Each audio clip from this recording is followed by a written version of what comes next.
So, to start off, you guys, at some point or time, boarded a train on the continent of Reda, heading to the town of Kiln, the headquarters of the Hellhounds, the guild you are attempting to join.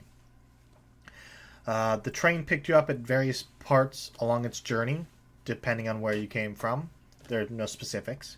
But you now find yourselves cutting through the snow as flurries whip around the windows. The train is spacious. It's very elegant. It costs you no coin because you are prospects for the Hellhounds. But it is also full of prospective recruits. Right off the bat, you see... Let's see. You see a kobold sitting there, dressed in a chain shirt and cleric vestments with deep red scales and piercing green eyes. He has been very talkative on this journey. You see him strike up conversation with the other recruits. He doesn't seem to know when to shut up, but he does seem to be very friendly. The other person that kind of stands out is... whoever wants to make the check, roll a nature check to see if you can determine their race. Because just looking at them, they are a deep gray color with pupilless colored eyes, dressed in leathers and carrying a large crossbow. But their appearance is very foreign. So anybody who wants... roll a nature check to see if you can determine what race they are. Just off a cursory glance. Nature. You all can, if you would like to, and then I'll just... If you're on your character sheet, it's nature. Just... It's in your skills.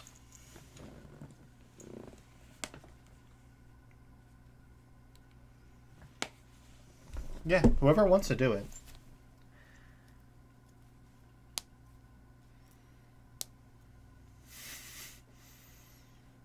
Yeah, so go ahead and... Yeah. 20? Alright. Just a cursory glance at this feminine-looking figure. They are a changeling, which is a type of race that can inherently change their appearance to anything that they suit. So they can look however they want without magic. Well, it's a form of magic, but it's more natural than the disguise self spell or stuff like that. So you would know that she could probably look like you if she wanted. And it, instead of it being like a type of magic where you cast a spell, it's more natural to the point where she can, when you actually touch her, she physically changes. Because most spells, as I would say the only person who knows that would be Eddie. Spells like disguise self and certain types of spells are an illusion. So if they say you grow an extra foot, if they go to touch where your head is on the illusion, it would just pass right through. But with changelings, if they grow a couple inches, they physically grow those couple of inches. You're fine. But yeah, she is a changeling. And you've seen the kobold. Oh, I'm just describing the character, the NPC. She's a changeling, deep gray skin with pupilless colored eyes. You can't hear me? Okay, good. Basically, there's, out of the perspective of recruits, the two that stand out are a red-scaled kobold and a changeling with deep gray skin and pupilless colored eyes.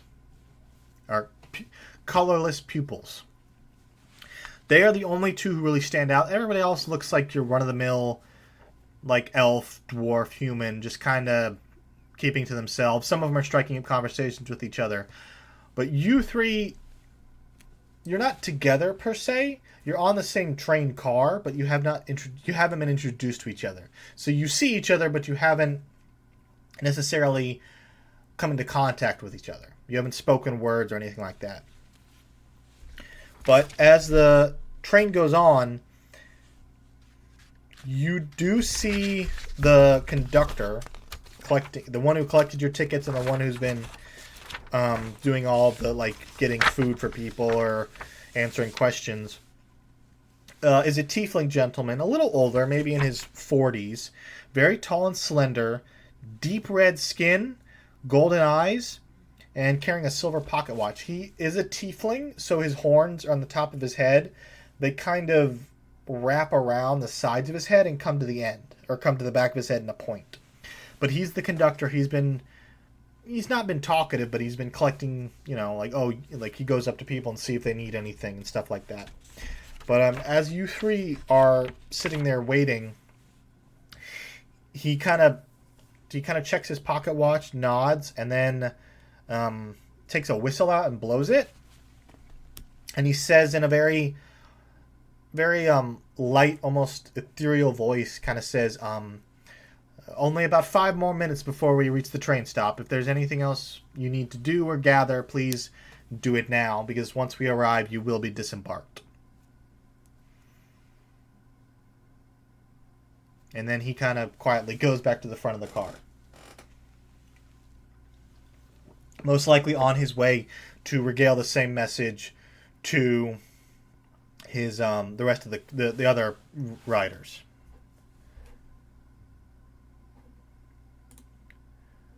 Oh, hold on.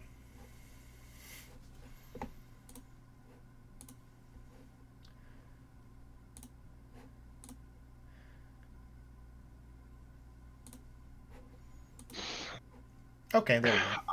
I just figured out how to roll. You just figured that's fine. You know. Yeah. I was like, wow. Yeah. For you, I think you just click it on D&D Beyond and it rolls for you. Yeah.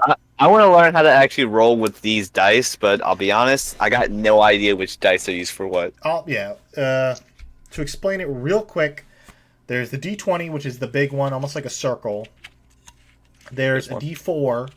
I wish I could just show you, but my webcam's not working. D4. That's the one that looks like a triangle. A pyramid. Yeah, that's a pyramid. And then I'll explain the rest to you once my webcam's working, and I'll actually be able to hold them up. But for now, just use D&D Beyond, click on them. All right. The main one you need to know is the D20. That's what you use for pretty much every roll. Okay.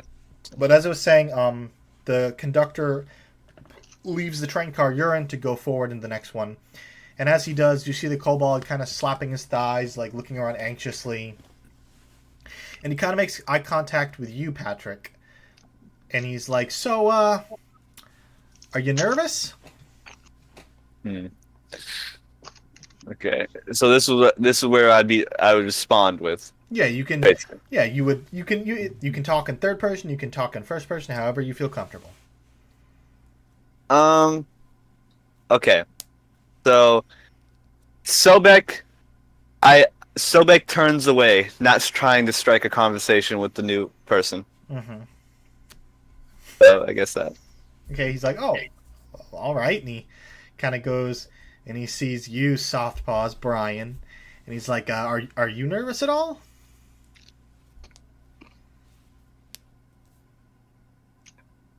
I don't talk to strangers. He's like, oh, okay, and he like looks a little crestfallen, and he kind of like he walks up to your character and he says, how about you? Are you nervous at all? Nope, I fully trust this conductor with all my heart. You see him get a little excited at someone actually talking back to him, and he's like, well, this is my second attempt at the trials. I didn't do well the first time, but I'm prepared this time. And he's like, and if you need any advice, just look for Kip. And he kind of like throws his arms up. So you're Kip? He goes, yeah, Austin Kip is my name. And Austin Kip? Yeah, Austin. OSTANKIPP. Austin Kip. I really love this guy. Oh. And you can see he's dressed in a chain shirt and clerical robes. And you get the idea that he's probably a cleric or some form of healer. But he has a weight. Okay, he carries himself in a certain way that denotes that he's not a veteran, but he's well versed in what he does. Oh. I asked him, so how'd you do the first time? He goes, Well, I failed the ambush. You see, they send you to an inn, and they tell you, oh, just sleep in the night, and we'll get you in the morning. But what they don't tell you is that's when the test begins, and in the middle of the night, you'll be ambushed. And he kind of like looks around and goes, I shouldn't be telling you this. I could get in trouble. But you've actually responded to me. So tonight, when they tell you to sleep, don't go to bed right away. Just wait a couple hours, just in case. Because I know they change the test every now and then. Good to know. It's good. Can I interject? add a character? Can I interject? Hold on, Eddie, what'd you say? Can I like make a perception check to like see if this guy's knows what he's talking about? That would be an insight. Or yeah. Can I roll that? Anybody, yes, if you're listening in on the conversation, the way it works is if you can hear them, you can make an insight check. And anybody who would like to make one can, and then depending on if you fail or pass, Yeah. I'll tell you what's going on. I got All right, that. hold on. Oh, you got 3? I got 2. And I roll a d20, right? yeah, you roll a d20. Or if you're on D&D Okay. Beyond, you can just click the insight button and it should roll automatically and add your numbers. Oh, okay. Hold on.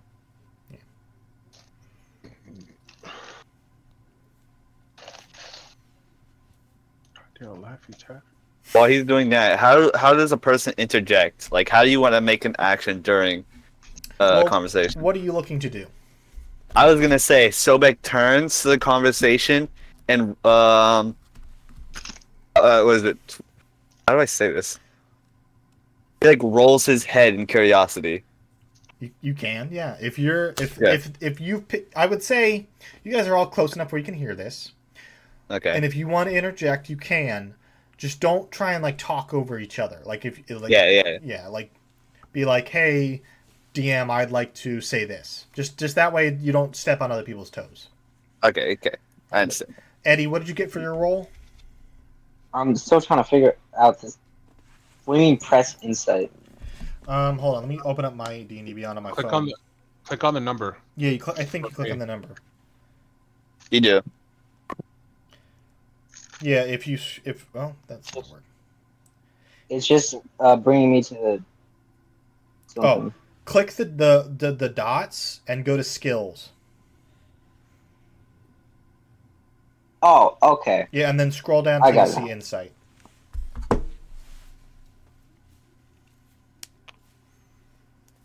That's a not nat, but it's a 20. Oh, 20. Okay, yeah. So Brian and Patrick, you can't tell if he's lying or if he's telling the truth. Eddie, Yeah. you get the idea that he's being genuine, as in he's like really he's being very trustworthy. He's telling the truth. Patrick and Brian, you have no idea. Okay. but So Eddie, Eddie you would can- have to tell us. Yeah, Eddie, you can determine he is being honest about the ambush. Okay. But he's like, go ahead. No, you go ahead. Eventually he's like, yeah, I failed that the first time, and then when they give you the map to get to the actual headquarters, I got lost and my instructor had to guide me there, so I failed again. And from what I understand, if you fail, you have 5 tests, and if you fail 3, you're done. And I failed 2, and then I failed the third one, which was your personalized test inside the headquarters. But as long as you pass 3, you'll pass. All right. Yeah, he's That like, I sounds good. never got past the 3rd test, so after that, complete mystery to me. Well, I wish you luck on your side of the test, my friend. He goes, I appreciate that, and I wish you luck. Hopefully, we'll both be joining the guild, and we can become fast friends. And then he kind of like, I hope so. he like gets out of his seat, and he heads up to the front of the train car. And as this is happening, I need perception checks from all of you. All right. Prepare for my blinding light, guys. All right, perception Yeah. +4, baby. Let's go. I got a 7. Okay. 7. I got a 7. Okay, so 7 and was it? Oh, we all got 7s, I think. South Paul's got a 7. That's what it said. 7's across the Wow. board. 7s across the board. There's gotta be a way I can turn down this brightness, man. This shit is abhorrent, dude. Brian, we can't hear you. Get your headset up. Yep. There we go. There we go. So you all got sevens. So nothing really sticks out. You kind of don't notice anything in the train cabin. But Kip eventually leaves, and after a few more minutes, you feel the train start to slow down until it comes to a stop. And you hear the loud train whistle, and you see the other prospects, including the Changeling and Kip, all get up and head towards the front of the train car, most likely to disembark. Yeah, and eventually it leaves. Yeah, it leaves you three alone in different seats, but in the same train car. Okay. And after a few minutes, the conductor eventually pokes his head in and he says, "It's time to disembark. Please follow me." And you all three, if you're willing, get up and follow him. I'll get up and follow. Sobek gets out of his chair, not in a great mood, but willing to listen to a higher authority All right. for the time being. So you guys follow the train conductor, and immediately the second you get to the exit of the cabin, you can see it's just snow flurries. You can only maybe see 10 or 15 feet out from the train car's exit, and after that it's just blinding snow. And you do see there are maybe 5 or 6 people still kind of hunkered around the entrance of the train car, trying to stay near the warmth. But you do see Kip and Igneal disappear forward towards the distance. And the conductor says, "Town's just a step ahead. Train should be only about a 30-second walk. Just don't leave the path, and you'll be fine. And thank you for riding the Starlight Express." And he gestures for you guys to disembark. I'll go where he says to go. All right. Are we outside of the car already, or no? You're still on the train car. He's okay. You see he's checking his pocket watch, just kind of nudging, go, go. And you guys. All right. Because I have a thing that happened. We can actually get outside. Yeah. So you guys exit, and immediately the biting cold hits you. It's freezing cold. The snow is whipping around you. The wind is probably making it feel like maybe -10 outside. Due to my cold scales, I feel it more than anyone else. Yeah. So you're used to the more tropical, warm climate. This is immediately uncomfortable. It's not like you're in any danger or taking exhaustion or damage, but it is immediately uncomfortable. And you would probably, if you all stayed out in the snow longer than maybe an hour or two without proper heat or proper clothing, you probably would start to take some either damage or points of exhaustion. But you do see the other prospects walking towards. There's a path, and they're walking across from the path, from the train station off to the north. And Can I make a perception check to just look at my surroundings? yeah, make a perception check. Yeah. That's a 10. 10. It's kind of difficult to see past 10 or 15 feet. Immediately, you do see from the train exit, it's a small station, maybe a little bit of an overhang from a canopy. But for the most part, it's just open air, rocky dirt path leading off into the distance. Yes, Patrick? May I also cast a perception check, or is Yeah, it just one? No, if you Alright. at any point you want to make a perception check, just say, "I'd like to make a perception check." All right. Perception check. 20. 20? Yes, Natural? sir. Is that without 16. Yeah, 16 plus 4. Okay, So- so it's a dirty 20. Yeah, dirty. With your perception check, you do see off toward the north where everybody's heading, just barely through the snow, you see a little bit of light, probably from torches or building lights. But you do see that there is light at the other end of this path. But just to make yes.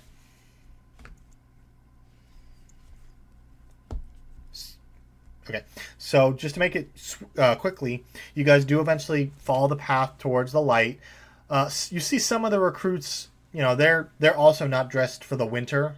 They look like maybe they got on the train a little earlier in its course, so they didn't have. They're not from the more icy climate, but you see them. They're some of them are sticking together. Some of them are keeping their distance. You see Kip at the head, kind of trudging across the dirt path. It looks like maybe the snow just started picking up because there's not much on the path. But you do see as you go along the edges of the path, the snow is slowly starting to build up until eventually you see Kip is on either side of him, eclipsed by snowbanks. And eventually you hit the edge of the path and you are in what looks like the wooden gate of a small town. And you see there are 2 guards, one on either side. The gate is open, but you see the 2 guards dressed in warmer leathers and furs, kind of just standing guard, just observing as you enter. And they don't really say anything to you. They just kind of like nod, like, welcome to the town. Just they don't say anything. They just nod. And eventually you're in a large open courtyard with buildings to your east and west, another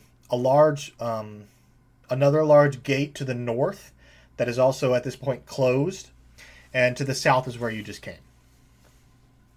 Okay. But you guys, you're in the town, and you kind of all gather together in the center near this large stone, kind of like a dais, just like raised up. There's stone stairs encircling it, and it all leads to what looks like kind of like a podium in the center, and there is a figure standing behind it. And you do notice immediately, whereas all around you is windy and snowy, around the dais it's oddly clear. There's no snow making it past the stone steps. Something is keeping it at bay. Can I walk up to Kip and ask him about like the deal with this place? He's like, oh yeah, Are you set? Can I go now, or are you still going? I was gonna answer. Yeah. Eddie. He goes, it's a small town called Lana. It's not the actual headquarters for the Hellhounds, but this is nearby. From what I understand, they usually have all the recruits meet here first, rather than just taking them. It's a test. They want to see if you are capable of even getting here. And he's like, but last time I was here, it wasn't this bad of snow or weather, but it's pretty much the same. All right. Okay. I guess for me, then. Yeah. I guess Sobek notices about the stairs, so I'm gonna cast a perception roll to see if I can actually figure out what the problem is. It'd be Arcana. Arcana? Okay, Yeah. never mind. Because perception is like how you perceive things. Arcana is determining if something is magical or not. Which yeah, if it was perception, I got a 22. All right, Arcana. Yeah, Arcana. A 20. 20? So immediately you all figure this out. It's something magical is stopping the snow and the wind from hitting the center of the diocese. Something is stopping it. With a 20, was it 22? It was 20. The perception roll was 22. Okay. Well, with a perception check, you see the figure standing there. On his chest is an amulet that is gently pulsating in like a red warmth. And with your 20 Arcana, you don't know of any specific spell, but you do know there are magics that can impact the weather or put up barriers.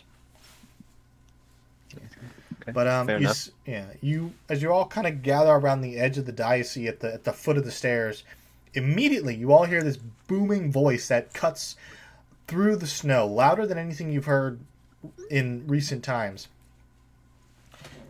You hear the voice kind of pick up, and it says, It's kind of a deep gravelly voice, and you hear welcome prospective recruits, and he goes, hold on.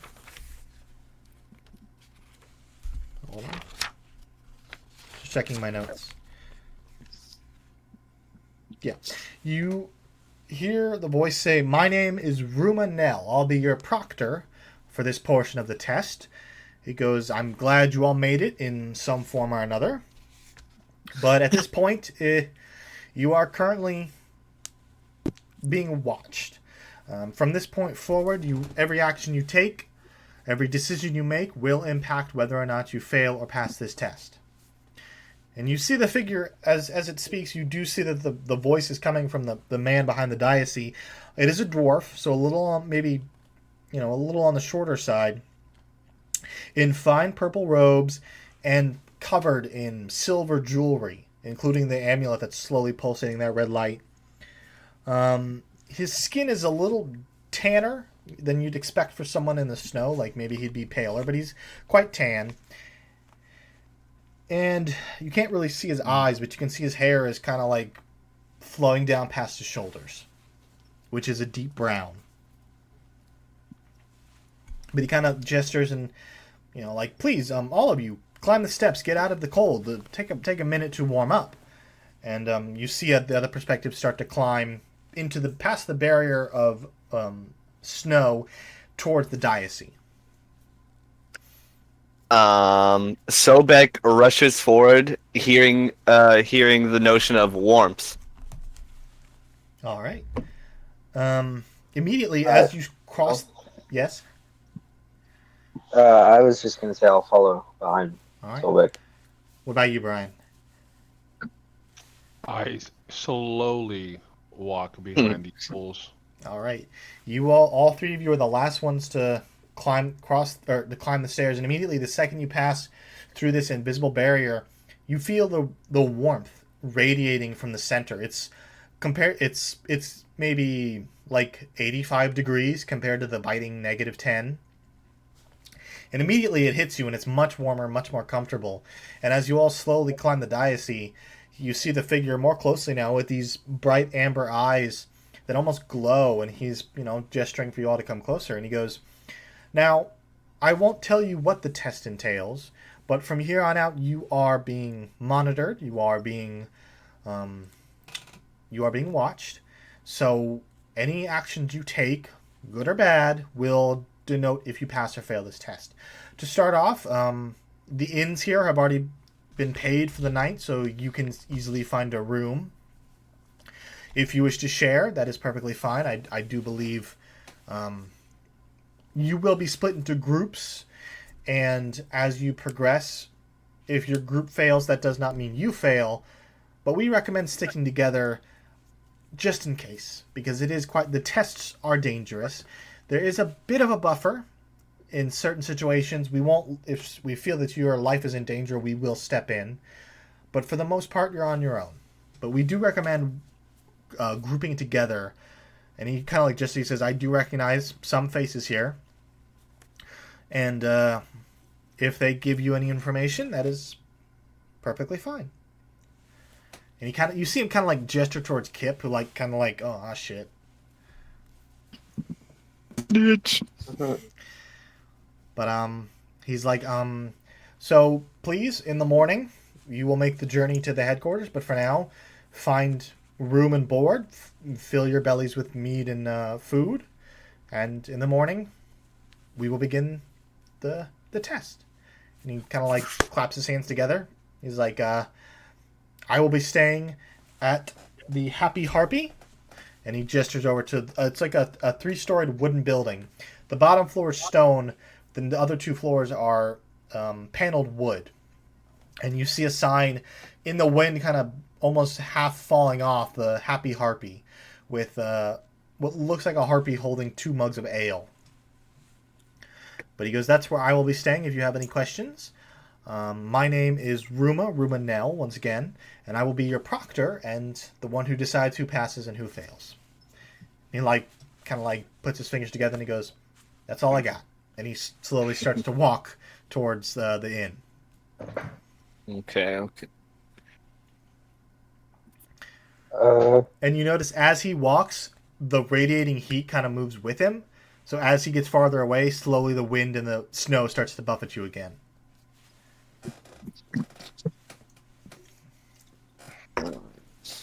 I turn to Kip and ask if he wants to room with me. He's like, sure. The more the merrier. Alright. And he's like, it's free room and board, free food, so I'll head down there and I'll meet you there. And he starts to descend the staircase. Alright. I asked Sobek if he wants to join me and Kip.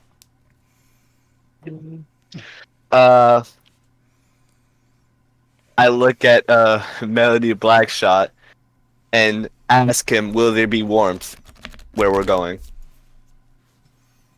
Yeah, I mean, the guy kind of said all the inns would be warm. So, And Sobek, without hearing any more, immediately starts walking toward the inn. All right. I follow him. Brian, what are you doing? I talk to myself. I say out loud, big alligator but small brain, and I laugh out loud. Do you say this loud enough for him to hear you? I don't care. Okay. Please do. You guys, okay, you all descend the stairs. Kind of, the cold starts to bite at you again. And as you approach the inn, you do see other recruits start to splinter off, heading towards different inns. And it appears you three and Kip are the only ones following the proctor. The other ones, including the changeling, are just going to different inns. But you three hit the Happy Harpy's entrance, and immediately the door is wide open. You hear song and music, and you hear, jovial shouts. And as all four of you enter slowly, slightly behind the proctor, inside is an empty room. But you still hear the sounds of laughter and music, but there's no one in the room. This is a bad idea. Nice. And you see Ruma, the proctor, kind of approach the bar, and you see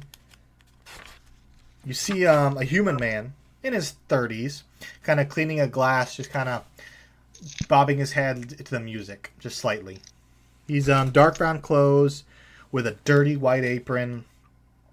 Has an oddly nice golden locket around his neck that seems much, he's dirty, he's messy, but the locket kind of shines.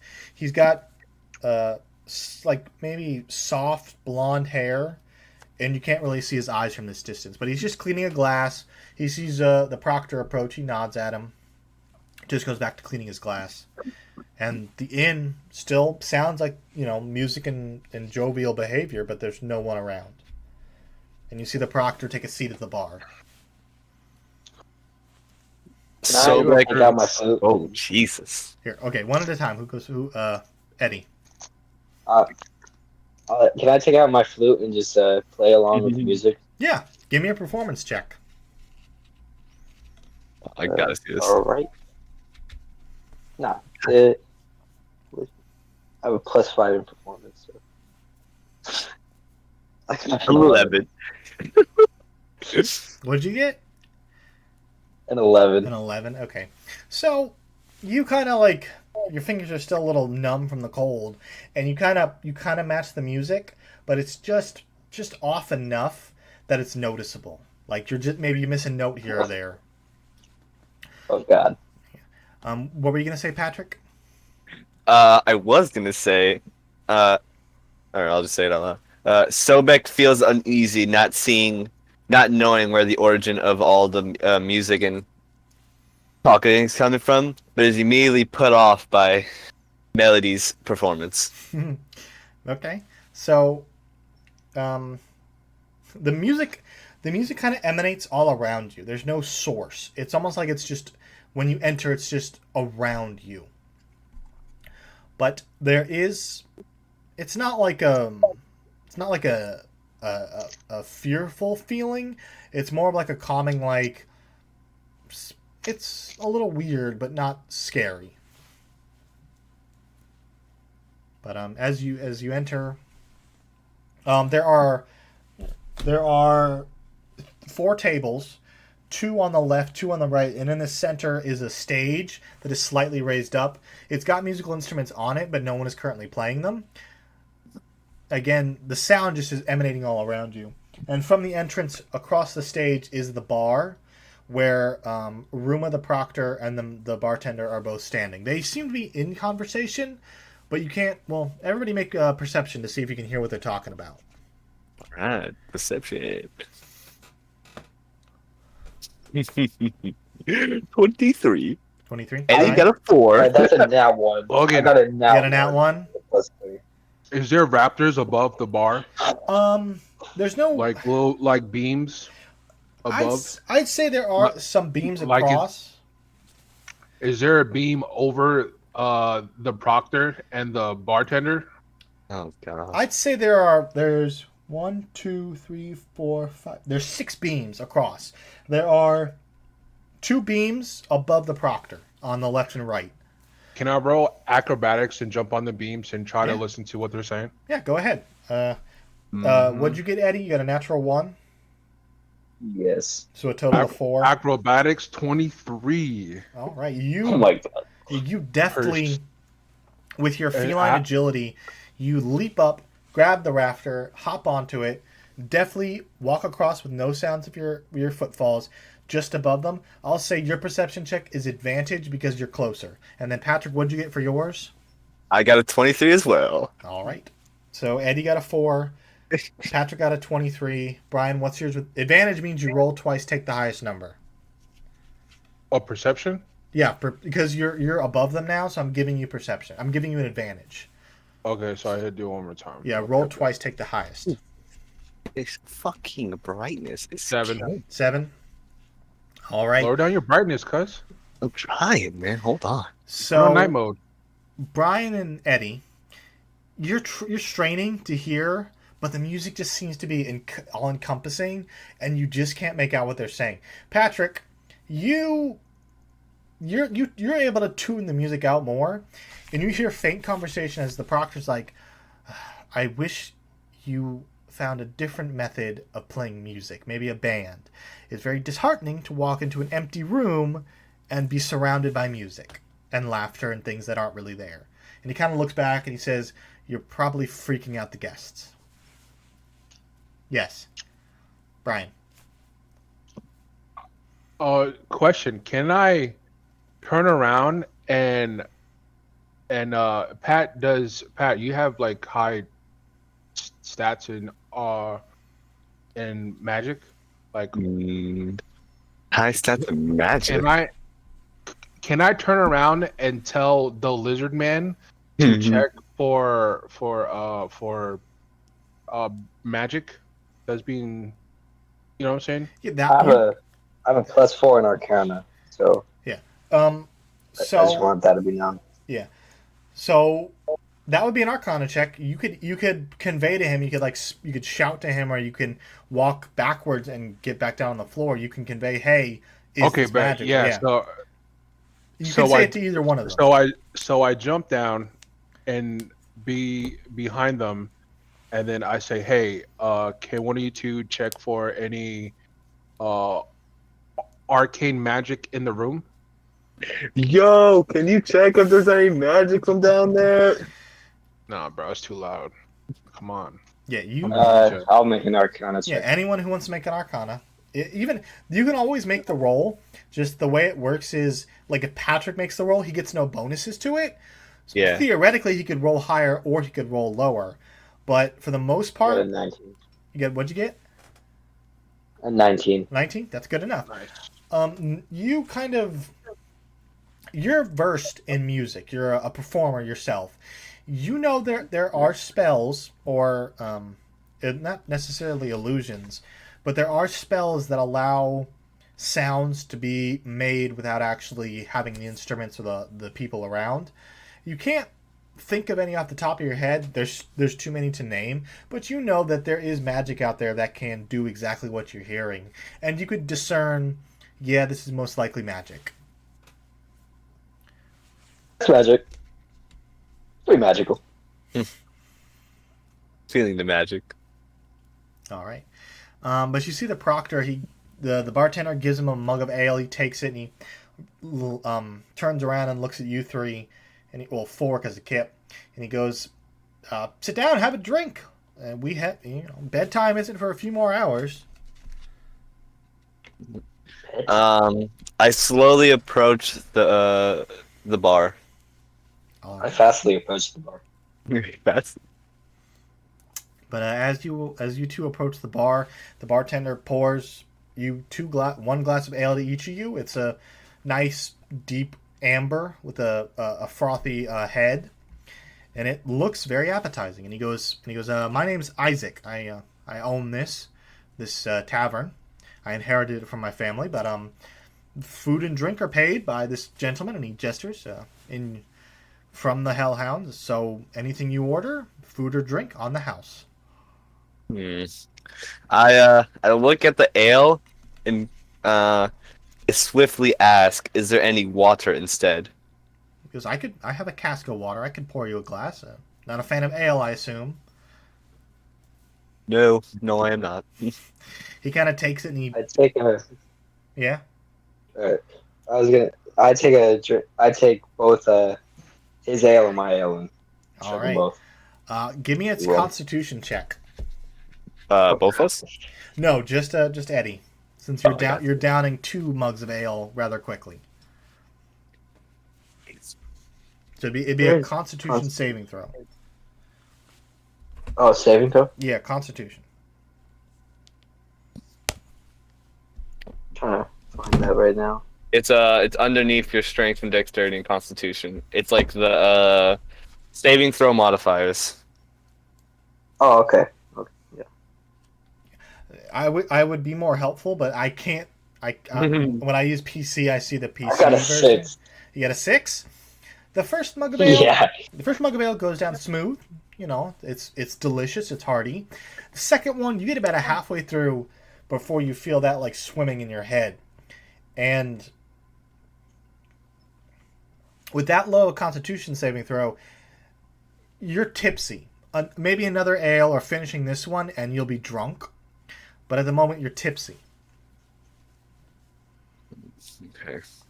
So, just to give you a heads up, if you become drunk, certain rolls will be a disadvantage.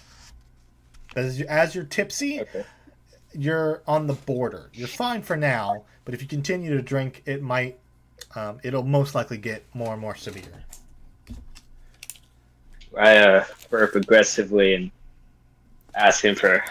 I'll have a glass of water with my friend here. Of course. And he goes back and he fills a mug with water and he gives both of you mugs. Brian, what are you doing? My character does not trust this food nor drink. All right. So I comment to the bard, double fisting 2 beers. This is ridiculous. I'm gonna go to the market and find a weapon to prepare. You have. So I throw on my hood and I go shop. All right. You already have weapons, correct? Mm-hmm. Okay, so you're just looking for an extra weapon. Who knows? All right. I'll say for that. Do you ask directions for the market, or are you just gonna walk out and try and find it? I walk out and try to explore. As you walk out, give me an investigation check. Investigation. Yeah, investigation. 17. 17. So you kind of get out, and the wind and the snow has died down slightly, and some of the cloud cover has broken just enough to allow a little bit of light in from the setting sun. You're in the town's at the entrance of the tavern, not cavern. As the entrance to the tavern, you can see all around you are buildings. You do see about maybe 30 feet to your left. You do see some. You see a sign that says the gallantry, and it has two swords crossed across it. And you see that you gather this might be a weapons shop.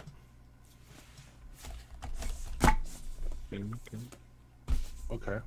So you're gonna head over to it. Yeah, slowly. Very calm pace. All right. As you trudge through the snow, it's gathered a little bit, but you do make it. And as you throw the door open, you do see it. It's not as warm and inviting as the tavern, and there's no music or sounds of laughter. You see a room full of weapons. In the center are two rotating racks just full of swords, maces, spears. On the walls, you see hanging axes, halberds, many daggers. And at the far end, you see a woman, looks like a half-orc, just kind of sitting there, hand on the desk, a hand on the counter, head resting on her head, asleep. Just kind of sitting there. Now, has not noticed you enter.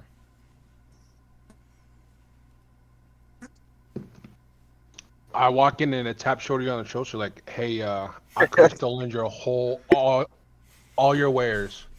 You tap her on the shoulder, and she jolts awake, and she's like, and she's like a little, like flabbergasted, and she's like, "You're one of the Hellhound recruits, aren't you?" This is sadly yes. Stole all your shit. She goes, "Well, what are you looking for? You're here to buy? I'm here to browse. Then browse, and if you find anything, bring it to the counter, and I'll charge you gold." Of course. And she kind of you see her yawn and kind of crack her back. And she is a formidable. She's tall. She's built, muscular. Brian, how tall is your character actually? Tall enough. Well, no, but seriously, I would say more medium, like 5'10", 5'11". here, I'll check myself. Did I even put that in the description? You can.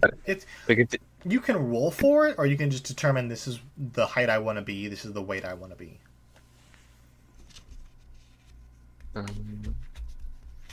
Where would that be? It'd be in your description. He's talking about my character, and he hasn't even fixed his. Medium.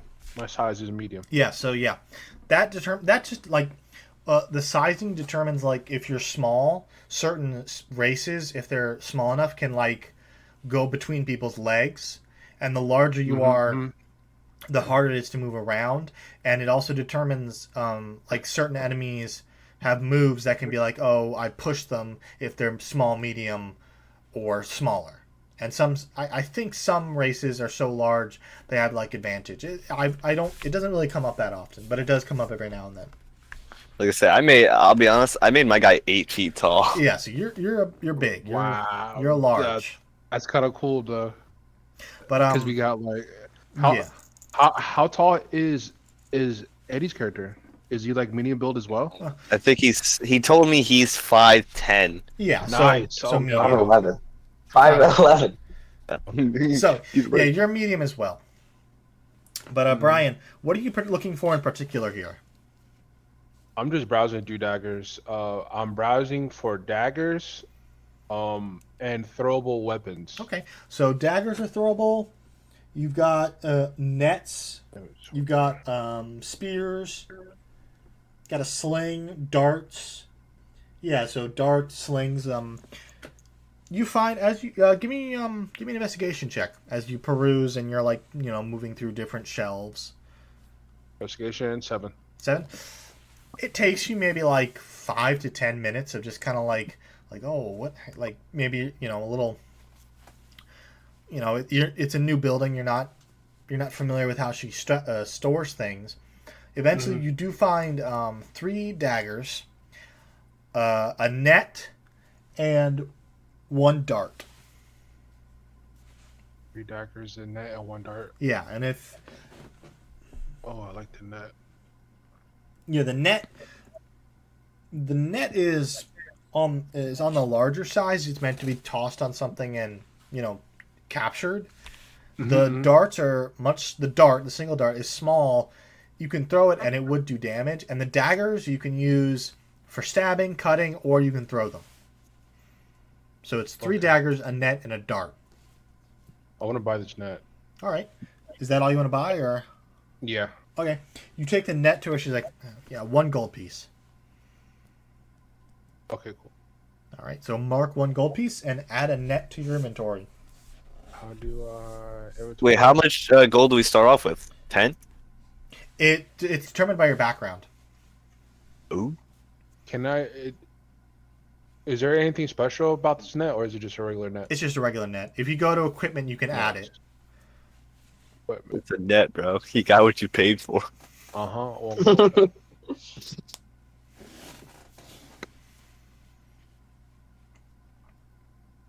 It's worth 1 gold piece. I don't think it's that special, man. It's not, yeah. Magical weapons, you can find them, you can have them made, and you can buy them, but if you're looking for something specific, you'd have to like go to a small town like this probably isn't going to have a magic shop. Weapon shop makes sense, maybe a general store, but a town this small is not likely to have a magic shop. If you're in a bigger city, then yeah, you're more likely to find a magic shop, but magic items are pricey. nice. But 1 gold piece and you have a net.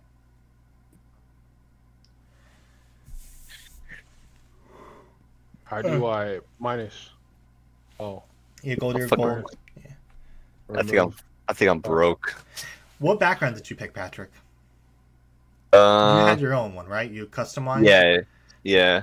I But I didn't put any like stats, so we yeah. could just say my guy's broke. Well, if what kind of go ahead, just so you Get on have the gold. Go ahead and roll 1d4 times 5, and that's your gold. All right. So 1d4 times 5. Mm-hmm. Oh, It looks boy, like a how does- pyramid. Yeah. How does it work? Though?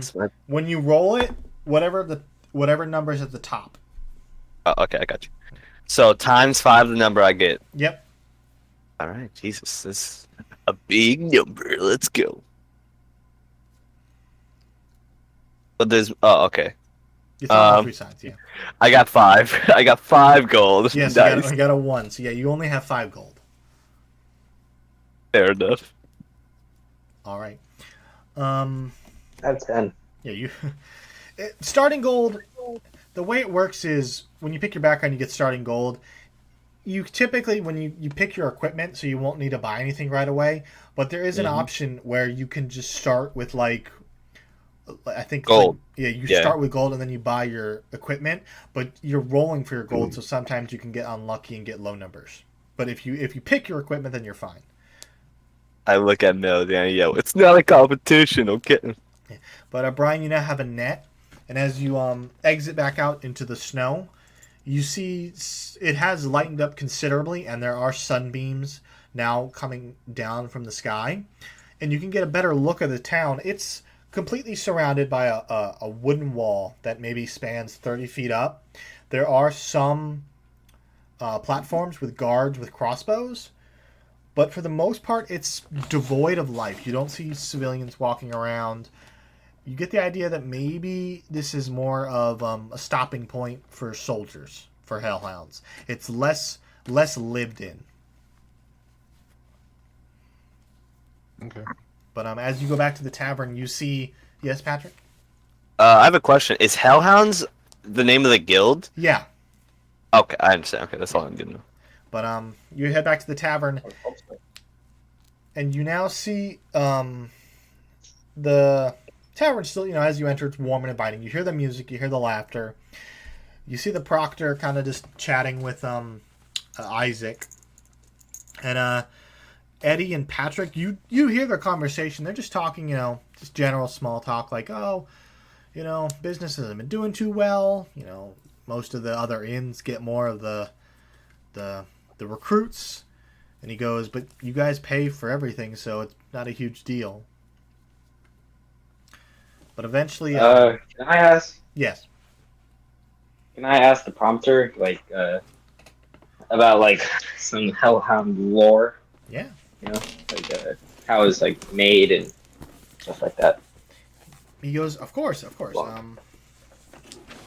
He goes, the Hellhounds are regarded as the best of the best. It's the guild everyone wants to join. It's the guild that gets all the big contracts.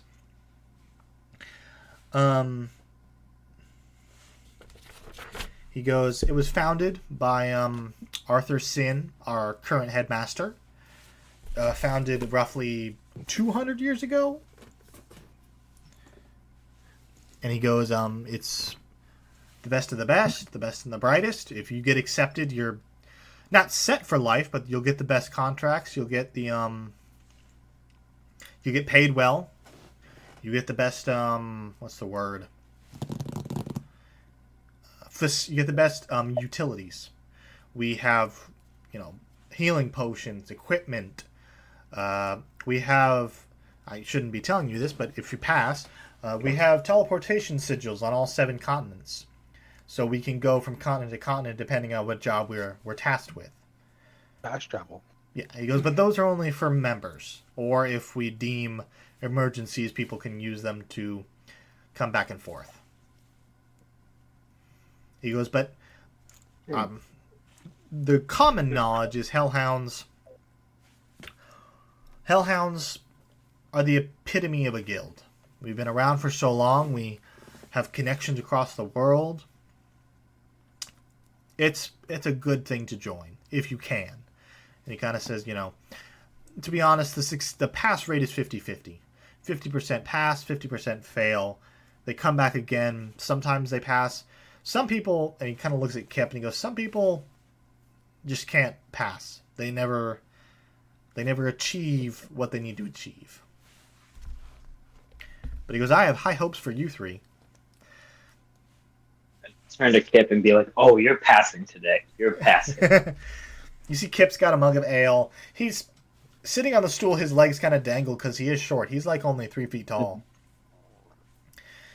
But he's like got a mug of ale, and you can see he's kind of like, tapping at the counter, wrapping his fingers across the wood. And he's like, yeah, I hope I do. I don't want to come back another year. But I'll say you 3 sit there for a couple hours just chatting, getting general knowledge. Like, the test for the Hellhounds always happens at the same time of year during the month of Doppler. Basically, that whole month they take prospective recruits from the train. Every day there's new recruits, and every day there's a new test for the entire month. But after that, the Hellhounds are very closed off and very private. They're known as the best guild, but there are a lot of secrets that they still harbor. And he says if you pass, these secrets will be known to you. But we do ask that you don't share them with the common folk. I'm great at secrets. Say again? I'm great at secrets. Oh, okay. Trust me. He goes, Well, are we still in the bar? Right? We're still in the bar. I'll say this has taken maybe 2 or 3 hours of just quiet conversation, just sitting there, and slowly. I was gonna say, can I was gonna say, I look at the bartender and ask if he has any hot meats or anything, food. Yeah, he goes, of course. I have roast beef. I have whole chickens. I have soups. I have bread. He goes, and he kind of gestures. It's all paid for and supplied by the Hellhounds. So anything specific you're looking for? I'll take all of your meat, all of it. He goes, okay, and he kind of like disappears through a back curtain into the kitchen. And after maybe like 10 minutes, he comes back out with a silver platter with a whole pig with an apple in its mouth, 2 chickens, and a shank of meat still on the bone. And he kind of like sets it in front of you. There are other tables, right? Yeah, there's 4 tables, 2 on one side, 2 on the other, and then the stage in the center. I take I take the giant pig and one pulled pork plate and go to another table, leaving only another pulled pork Okay, so or pulled chicken. it's the full pig, 2 chickens, and a shank of meat, which is still on the bone. Okay, so I think I'll take a pig and a chicken because. All Oh right. no! How small is the other plate, the shanked meat or something like that? How small is that? It's about half the size of the pig. It's big. It's probably like a leg of a big cow. Okay. I'll actually take the leg. I'll take the leg instead. All right. And he goes, does anyone else? You can eat this, or I can get some soup, some bread. I'll take the chicken All right. and one piece of bread. Okay. He goes back and comes back with a nice loaf of bread that's been cut up, and he hands you a small plate with the bread on it, and you take the chicken. You can eat at the counter, or you can head to one of the tables if you'd like. I'll stay at the counter. All right. And what about you, Brian? I go back because and then I ask for a cup of water. All right. He hands you a cup of water. I scoff at the cat person.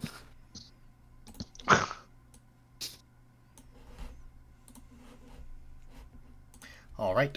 So as you guys enjoy your meal, the time kind of slowly filters by. Eventually, the sunlight fades and the darkness of night creeps in. Oh, sorry. You see the proctor Ruma kind of get up. He goes, "Well, I'm retiring for the evening. I believe there is one." He kind of looks at Isaac. He says, "I believe there's one room, 4 beds, correct?" And he's like, "Yeah, upstairs. The recruits get the nice room." And Ruma says, "Well, I'm retiring. You were welcome to stay up as late as you want, but I would recommend getting some sleep, for the test ahead they will be taxing." And he bows. You see that amulet around his neck at this point has stopped pulsating, and the warmth is no longer emanating. He ascends the stairs, and you hear a door shut up above. I asked the bartender for the time, if he's able to tell me. He pulls out a small device, and he winds, and he goes, "It's about 9 p.m." Okay. All right, he goes, "Well, go ahead." Oh. No, go ahead. I was gonna say, after hearing the time, I would start to head upstairs or downstairs, wherever it is. Wherever is the room. It's upstairs. Okay, so I head upstairs. I'll follow him and bring Kip with me. All right, Kip follows. I'll politely ask them to stop following me everywhere. No, scratch that. I asked them to stop following me everywhere. Well, Isaac goes, "There's only one room left. You're all going to have to share." I would also like to whisper to him the information Kip told me. All right, yeah, he tells you about the ambush at night. I tilt my head in curiosity. I basically tell him how maybe we should take shifts at night and take turns sleeping and watching out, and so we don't get ambushed. Okay. Muted and ignored. I'm just kidding. Sobek looks around for the cat person. All right, you see Soft Paws still, and has entered back in and is where are you, Brian? You just sitting at one of the tables? Are we still at the bar, or did we walk in the room? You Or can go up to the walk- room if walk you'd in- like. It's getting. He's you see the bartender's closing up. It's time for sleep. So all 3 of us are still in the bar Yeah, they've started to ascend the stairs. to ascend the stairs. Yeah, Okay. towards the rooms. And the bartender said there's one room left, right? Yep, one room left. 4 beds, just enough for all of you. All right. So I guess I follow them. You guys are going upstairs to the Yeah. room. Yeah, we're going Okay. upstairs. Yeah. All right. So I guess I also follow. All right. You guys hit the top of the stairs. You see it's a hallway with doors on either side, and at the end of the hallway is one door left open. and you hear slight chatter from other rooms. And as you pass, you do hear one more time. Everybody, give me a perception check. All right. Perception. Oh, fucking 7. Okay, 7. Eddie and Brian. I just. I got Hey, yo. 20. Nat 20. Yeah, Nice. with a Brian? +3. So I think. Yeah, I think he got a 7. All right, so yeah, I got confused because I hit 7 and then you rolled 7. And I was like, what? No, you guys have retry. been rolling a lot of the same numbers. But Eddie, you're the only one who hears this. But as you pass one of the doors on the right, you hear a slight mumbling as if someone's saying prayer. And you can, with a natural 20, you can recognize the voice as Ruma, the proctor. So you do hear him praying. Can I tell like who he's praying to or what he's saying about? With a natural 20, you can actually hear him like, he's like, oh, Gardener, please watch over these new recruits. Please allow them to have an easy night and let no one fall to our blanks. And then he kind what? of blanks. The term, Oh, yeah, boy. you hear that immediately and you're like, blanks? What is? You're confused by it. You don't know what it means either. But he says, don't let them fall to our blanks, and then says amen, and you hear the shuffling of sheets as he climbs into bed. Ghost! We got Ghost! But you're the only one who hears Can this. can I like quietly like kind of I don't know like make sure kind of like I want to lock the door from out like make sure you can't get out of that room. Okay, you're gonna try and barricade it. Sure. All right. Why can't I get out of here? um, give me an investigation check to see if you can find any ways of barricading the door. You do know it does open towards the hallway, so you get the idea that if you put something like up against the door, he wouldn't be able to open it. 4? You ain't barricading shit. With a 4, the hallway's sparse. It's sparse. There's not a lot in there. There's nothing you could think of that you could jam under the door and move in front of it. Can I like? No, never mind. All right, but the rest of you head to the last open door, and as you enter, you see it's a long room, probably spans the whole width of the building. There are 4 beds spread evenly on the left, on the forward wall as you enter.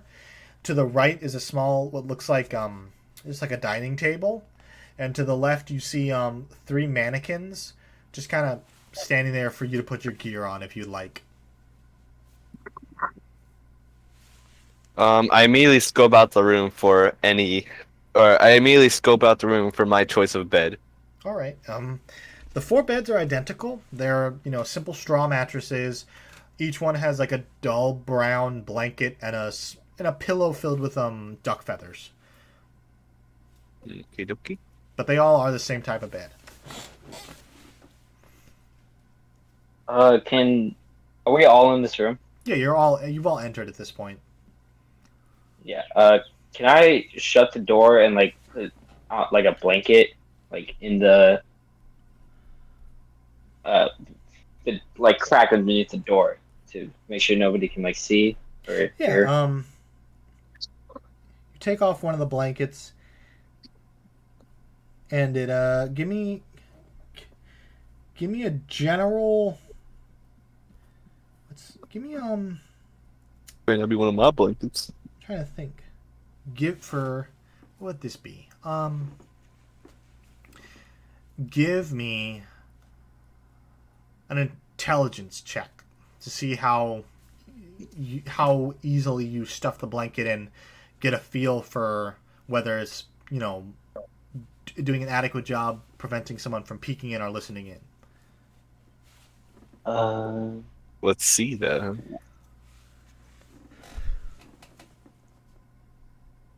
Got a 16. 16? Yeah. Okay. So you stuff the blanket and you're pretty confident no one would be able to hear it'd be more muffled, and no one would be able to easily. You could make it so nobody could see under the door. All right. I have I does soft paw. I don't know. I'll tell soft paws about what Kip told me. All right. So you regale the I'll look at it. information that Kip says that in the night while you're sleeping, you will be ambushed. And yeah, I'll suggest that we take turns keeping watch and sleeping. All right. So who wants to take first watch? So the way it works is one or two of you will stay up, the rest of you will sleep, and you make perception checks to see if you see any dangers or threats. I might as well stay up because I have dark vision. True. Wait, do I have dark vision? As a lizard folk, you might. I know humans don't. So How do I check if that's... It should Where be do I under, check that? should be under your proficiencies. Or not your proficiencies, I'm sorry. Hold on. So, yeah. So, but I'm not gonna sleep in the bed. I'm gonna sit in the corner next to the door. All right. It's under your features and traits. Alright, let me see if I have that. But where are you sleeping, Brian? I'm not sleeping in the bed. I'm just gonna literally walk to the corner and sit down. Okay. Which corner? The one with the mannequins or the one by the door? The one by the door. All right. Who's taking first watch? I'll take first watch. All right. So Yeah, because I don't have dark vision. the rest of you is You have dark vision? You should have dark vision. No, You don't? hold on. I could check again, but racial Double- traits? Would it be in racial traits? Yeah, being racial traits. Yeah. Alright, let's see. View, Sobek, features. Racial traits. What I see, I do not. Okay, then you don't. Yeah. Yeah. So as you all bed down, who's sleeping in the beds and who's sleeping like in a more combat oriented manner? I'll sleep combat oriented. Okay, I'll I'm sitting in that corner all You're in night. the corner. 'Cause So there are 4 corners, two near the mannequins, 2 near the door. Brian's taken one corner. That leaves 3 more corners. Okay, I guess I'll take the closest corner to Brian. All right, so you're across from him. You see Kip kind of climb into bed, and he pulls the covers up and he goes, Wait, Kip is staying with us? Yeah, Kip is staying with you guys. This is low. Okay. Get versed in the lore, buddy. Kip burst in the lore. Okay, and Eddie, where are you to sleep? I'll sleep in the bed next to Kip, and Alright. I tell everybody, hey, we should make sure he passes because I kind of feel bad for him, and yeah, No, my Alright. fault. protect him. All right. So you guys, everybody but Soft Paws drifts off to sleep. Soft Paws, give me a perception check as you went the first couple hours. 7. 7. So the night comes, and as you sit there, you're just tapping your foot anxiously awaiting this ambush. And slowly your eyes begin to fade, and slowly, very slowly, you almost fall into a slumber. Okay. And you don't hear anything. And with your dark vision, you see movement near the window. And you see 3 figures. But because you didn't see them quick enough, they get they get a surprise round. So right off the bat, what's your AC, Eddie? AC. Your armor class, yeah. Where would I check that? 13. 13. So you're at a deep sleep, and all of a sudden you're kind of like shunted from the bed in a very aggressive manner, as one of the mannequins is standing over you with a spear as it drives into the bed, just missing you barely. God dang it! But I knew I should have moved those mannequins out. the other two mannequins, one's against Kip. Mhm. That's gonna hit. What's the damage? Kip. He does. Well, I'm not going to tell you what he does, but he does manage. He glances a blow off of Kip's shoulder, and you hear Kip kind of shout in pain and roll out of bed. The third mannequin's going to go against you, Eddie. That's a total of 12. Wait, is it going after damage? Eddie again? It's going after Eddie again because you were the closest to them. Okay. But what's your AC? Your AC is a 13. Yeah. So he misses. So both you wake up to two mannequins standing over you, a spear in each hand, as they drive into the mattress, just barely missing you. And that's when I need you all to roll initiative. All right. Where do I roll that? It should be on your front. Oh yeah, +4. Yeah. All right. Yeah. So tell me what you get. Before 4 for Eddie. I roll initiative, I shout out, "What the hell, soft paws?" I got 8. 8. Yikes. Brian. I got a 5. Paws, get your head in the game. Wanna die here? Brian, what'd you get? 5. 5. Okay, so you're going. Boy, At the same time. I- Wait. I got 8. I know. I got you. Let me roll for the enemies now. Oh boy.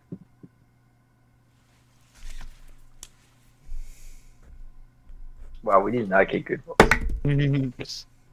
But our life depends on it. All those 20s are gone. I rolled 120. I rolled All multiple. right. So here, I'll take a picture of the map so you guys can get an idea of what it looks like, All right. and I'll put it in the Discord. And clips and highlights. Yeah, hold on. I gotta open it first. Which one are we using to text, guys? General or clips and highlight? Because I feel like we're using both. Yeah, just use clips and highlights. The red ones are the enemy. The blue ones are you guys. Okay, I see. Yeah. So there's 3 enemies? All right, because Yep, 3 mannequins. Patrick, you were in that corner. Brian in that corner. Eddie, you were in the bed closest to them, and Kip's in the center bed. There's only 3 beds, but there should be 4. Okay. But up first is one of the blanks. All right. Oh! Oh! What am I saying? I didn't know. The one attacking Kip goes first. It's going to attack Kip again and miss. So you watch as Kip rolls out of bed as the mannequin takes the spear and drives it in the center of the bed, missing him. Up next is the other blank, the one against you, Eddie. It's going to attack you for a 5. So it misses. 5 damage or 5? Oh. 5 to hit. Alright. Basically, every time I roll, you're just taking your AC, and if the number I roll is higher, you get hit. If it's lower, they miss. Oh. And if it's right on, they hit. But yeah, with a 5, I believe it misses. And then the final one goes. That's an 11. I have a question, though. Yes. All right, so basically, if it's lower than, let's say, Eddie's is 13. If it rolls lower than a 13, it misses. Yeah. If it rolls higher than 13, will every number above actually deal damage to him? So let's say he rolls. So the way it works is, say you have an AC of 15. If I roll a 16 or 15 or higher, I hit you, and then I roll damage. Oh, I see. The roll to hit is to determine if they hit or not, and then after that, I do damage. I see. Yeah. But they both attacks against you miss. Patrick, you're up. All right. You are startled awake from the sounds of Kip getting hit. You and Brian both rouse from your slumber in the corners. The nearest one to you is Kip. It is 5, 10, 15. It's 20 feet away at the foot of the bed. Okay. So they have all the same stats, right? You don't know.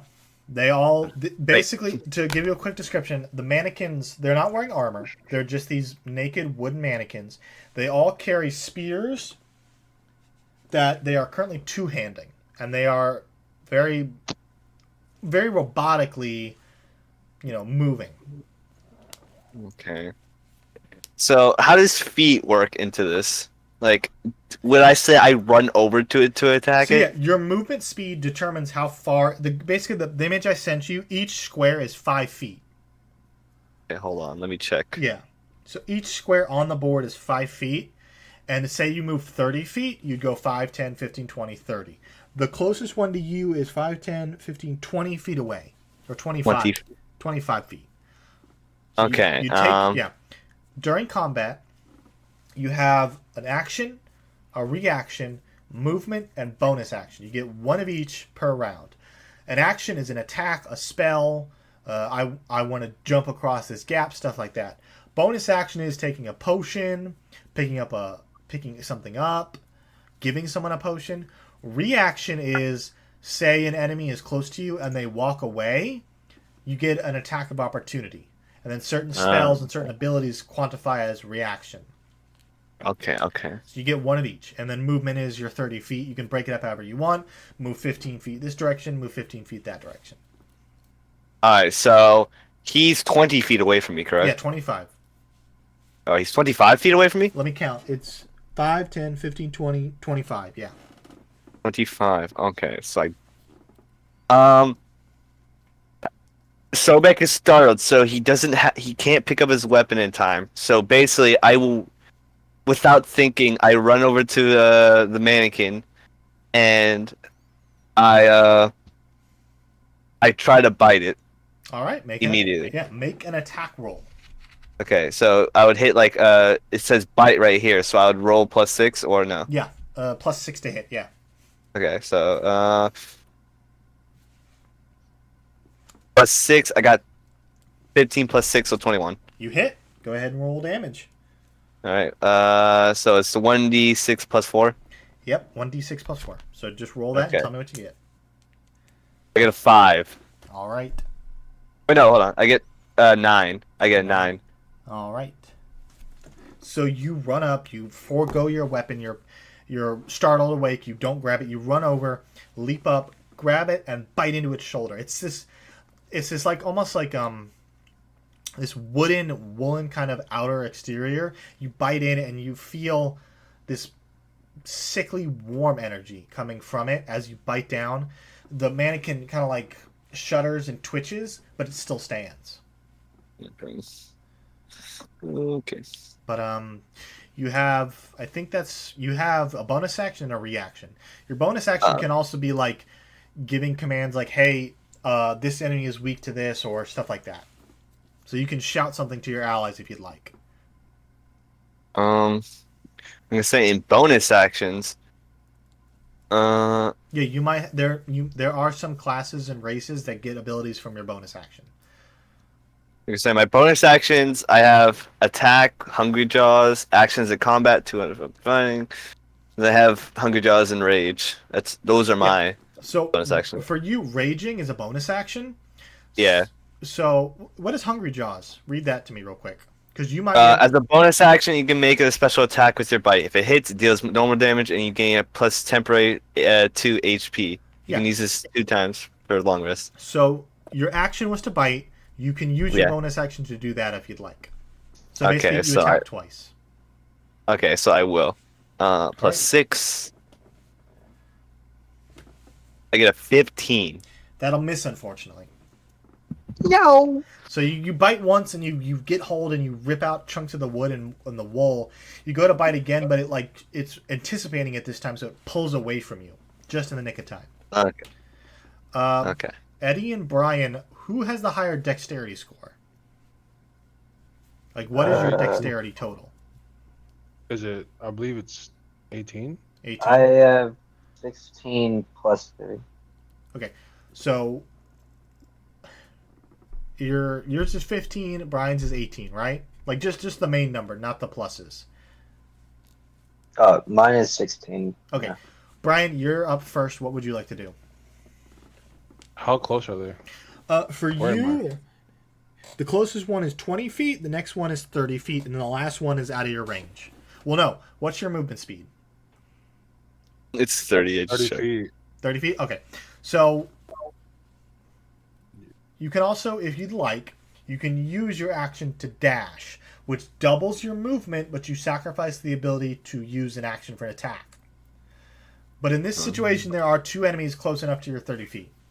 There's the one that Patrick is engaged with, and then there's the one on the opposite side of Eddie. So what would you like to do? Can't wait to learn how to draw so I can make fan art of this whole situation. I can't. You can throw a dagger if you like, or a dart, or your net. I can't use my feline agility. What is feline agility? Read it to me.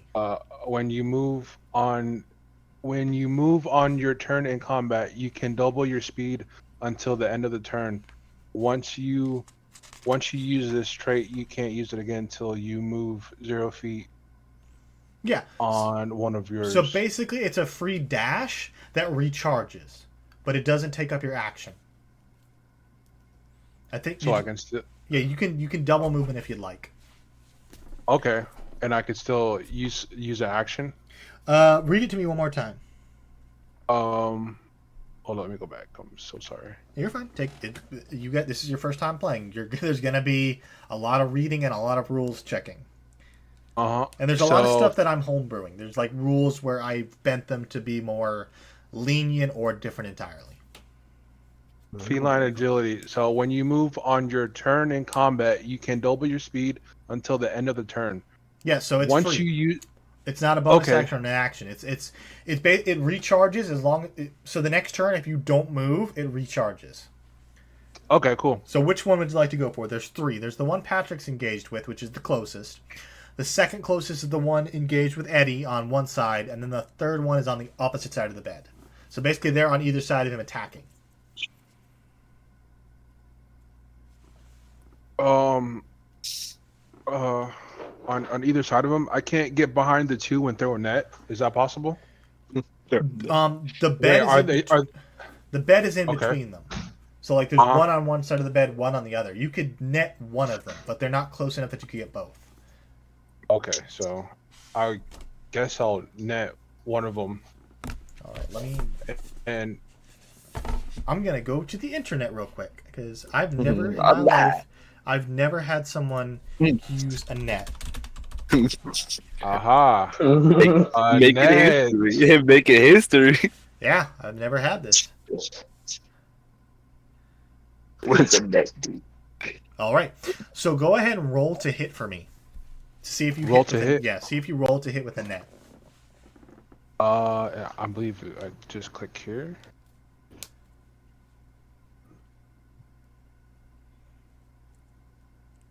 It's got the girlfriend bonus. Shit.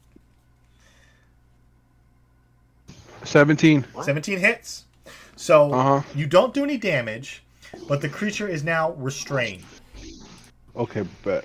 So restrained. If you let me look that up just so I know, because it's been like I said, never had anyone use a net.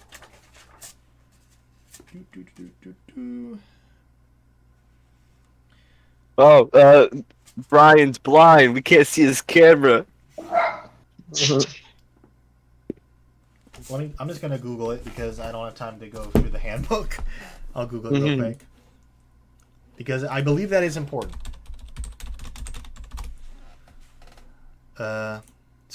So basically, where is he? Grappled, incapacitated, paralyzed, petrified, poisoned, restrained. Its speed becomes 0.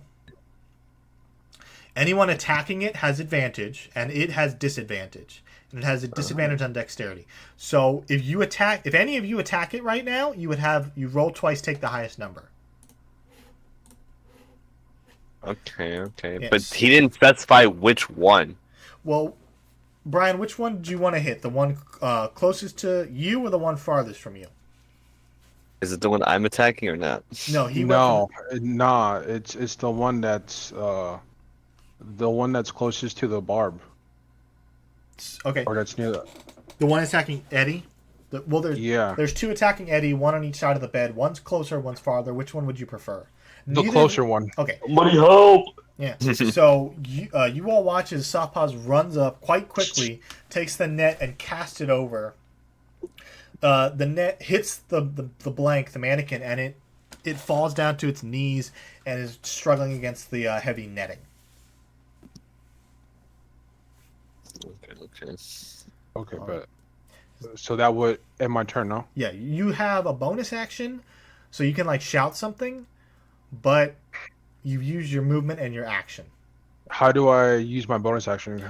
It look through your. It should tell you if you have anything that is a bonus action. Like sometimes spells are bonus actions, sometimes like with Patrick, he can bite again with his bonus action. From what I see, I'm not seeing anything for his. Oh, bonus it action. just says bonus actions, actions in combat, 2 weapon fighting, Okay, so you or have 2 weapon reactions, fighting. opportunity to attack, Yeah, other sneak attack. yeah. So that is a good point. You don't do any damage with the net. I just want to say that now, but you do restrain the creature. Uh-huh. But that's all you can do currently. Remember, you are level 1, so you're not gonna have all these abilities quite yet. Mm-hmm. Okay, but Eddie, you're up. So you're in the bed, and either side of you are these mannequins holding spears. One of them to your left just got a net thrown over it and has fallen to its knees, currently restrained. I'm still in the bed. You're still in the bed. Okay. And the one on my left is restrained, right? Yeah, the one on your left is currently restrained. Well, first I'll get out of the bed. All right. And you whip yourself out of bed, throw the blanket off. You land. Which side do you want to be on, the left or the right? I'll be on the left since that one's restrained. All right. You get yourself ready. You're in a battle position. What would you like to do? Can I cast Vicious Mockery at the one that isn't tangled in the net? Yes, you can. Let me Okay. let me read Vicious Mockery because it's been a long time since I have anyone used it. That's why you're not in the net, loser. Vicious Mockery. No face, no hair, no drip. So it needs to make a Wisdom saving throw. So what is your spell casting saving throw? Basically, it should be on your list. My Don't list. want to open Steam. No, I don't want to look at the game. Yes, it's. I think it's 13. 6? No, that's your attack modifier. There should be a saving throw one. What? Here, Saving throw? yeah, hold on. I'll read it. I'll find it. No, that's wrong. I'm in spells right now. Yeah, there should be 3 numbers. Yeah, there's the modifier, which is +3, the spell attack, which is +5, and then it says there's 13 with underneath it says save DC. Yeah, 13. Okay, yeah, you're right. I'm sorry, I misheard. But You're fine. so it needs to be to 13 basically. It fails. Okay. So go ahead and roll 1d4 damage. D4. Yep, just a d4, and tell me what you get. I got a 1. All right. Nice.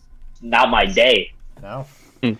You basically lash out a string of magical insults, and you watch the creature trying to get up from the net. It shake its head violently in this like disturbing, almost nightmarish way. You do damage, but it is still standing. No drip, no face, no hair. Idiot, stupid, short. Yeah, you basically just lash out at it with your magical insults. You do have movement. If you want to get away, you're currently engaged with only one of them since you hopped out of the left side of the bed. So if you want, you can move away from it, and you will not be attacked. There will be no attack of opportunity because it is currently restrained. So if you'd like to get some distance for yourself. Hold on, I'm looking at my bonus actions right now. Yeah, take your time. Look through your bonus actions. You might have something. I think you can inspire. Yeah, I'm looking at the 2 weapon fighting. When you take the attack action and attack with a light melee weapon. Yeah, that. Oh no. Yeah, you have to attack with a weapon. I need to get that. attack. Yeah. Okay. I'll do I'll give Patrick Bardic Inspiration. All right. For you, that should be a D4, right? For your level. Me? Does it say like D4, D6? Does it specify? Yeah, 1d6. Oh, a D6. Okay. So Patrick, that means you're inspired. So Yes. whenever you get to use it once, you can use it on an attack roll, saving throw, ability check, or whatever. You roll your dice, and then you roll a D6 on top of that and add it to the number. But once you use it, it's gone. Okay, so it's like a one-time thing. Yeah. But you're inspired. So basically, Eddie as he's stringing these insults out towards the mannequin, the blank, he kind of like looks to you and gives you a thumbs up, and you feel inspired. Nice. All right. It is now Kip's turn. Shout out to Kip. Yeah, he's gonna heal himself. I'm not gonna tell you what he heals, but you see him kind of like grab his wound, and this like light blue light kind of emanates from his hand as his wound slowly closes up. Think of the team, Kip. Yes, heals. All right. Back to the top with one of the blanks. Which one? The one that is currently. Why they're called? Say again. I was just saying to myself, that's why they're called blanks. They're blank face. Patrick, the one you're currently biting with is going to attack you. That's a 9 to hit. Get ready to miss, 'cause my armor class is 18. Okay, so it takes its God it like shoves you off with its spear, takes it and tries to jab at you. It glances off your armor and misses. I have armor? Well, you're naturally armored as Oh, as a okay, wizard. okay. Basically, it bounces off your scales. Okay, thank you.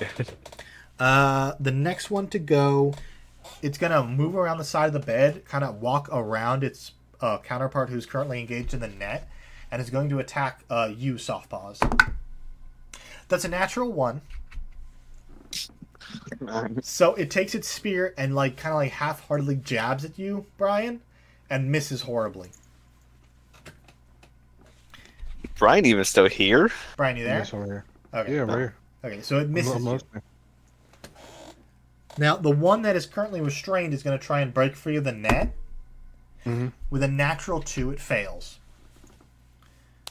So it like tries to throw the net off of itself and ends up tangling its arms even more. Its spear is like wrapped around the center of the net. Patrick, you're up. Well, all right. We're going through this All quick. right. They're not doing well. They are not doing well. Alright, where are these enemies in according to I am? Which one's the closest and how much feet? The one is directly in front of you. The one you currently bit is directly in front of you. The other great. 2 are 10 feet and 15 feet away. 10 and 15. Okay, so Sobek will immediately try to finish off this one by punching it. All right, make a unarmed attack. Alright, strike. 25. That will hit. For And- an unarmed attack, I believe it's just your strength modifier plus something. Oh, let me Oh. look. I'll Google it. Say less, because I got 18 strength. If you guys make you feel any better, Brian and Eddie, I hope you know, in my eyes, I'm just this hulking brute that is just powering through this one guy. Eddie and I said mean Eddie and, Okay. Eddie and Brian. So the damage is 1 plus your strength modifier. What's your modifier? Not the big number, not the 18, but the small number. 4. 4? So you do 5 damage. Okay. Yeah. Which is enough to kill it. Oh, really? Yeah. So let me mark this one as dead. So basically, you reel back after biting it. It goes to jab you with its spear, and you move out of the way, rear back, and just uppercut it as it launches into the air, hits the ground, and splinters into pieces as arms and wooden arms and legs go flying. Can we make it to where I just punch him to the roof? That'd be great. You're not that strong. I'm 8 feet tall. You punch him into the rafters, and he leaves a dent. Okay, nice. Better than none. Brian, you're up. Is the blank still like in front of me? Yeah, it's still under the net in front of you, and the other one has also moved to your opposite side. So you've got one between you and Eddie, and then one on your left or your right. Or no, yeah, if you're facing the bed, it's to your left. Okay. I guess I uh try to stab it with the dagger. All right, make an attack roll. I'm having so much fun. This is great.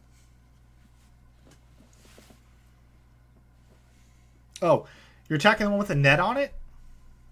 No, the Okay, other yeah, one. the other one. Because I was gonna say, if you attack the one with the net, you have advantage, which means you roll twice, Oh. take the highest number. The other one is just a straight roll. Oh, yeah, I got 26. That'll hit. You're attacking the one without the net, right? Yeah, without the net. All right, go ahead and roll your damage. The My corn dog. 9. 9. Yeah. So you take your dagger and expertly stab at a joint between its arm. You don't sever the arm, but you deal a hefty amount of damage. But is that all you'd like to do? Well, Yeah. you have 2-weapon fighting. So I believe... Do you have 2-weapon fighting? Yeah. You can make an But- offhand attack if you'd like. Which I Oh. think... let me double check. I think you just roll a d20. I don't think you get any bonuses. I want to make sure, though. He left. The DM has forsaken us. Logan? I'm here. Can you hear me? He's back. Yeah. Yeah. Okay. I do have 2-weapon fighting.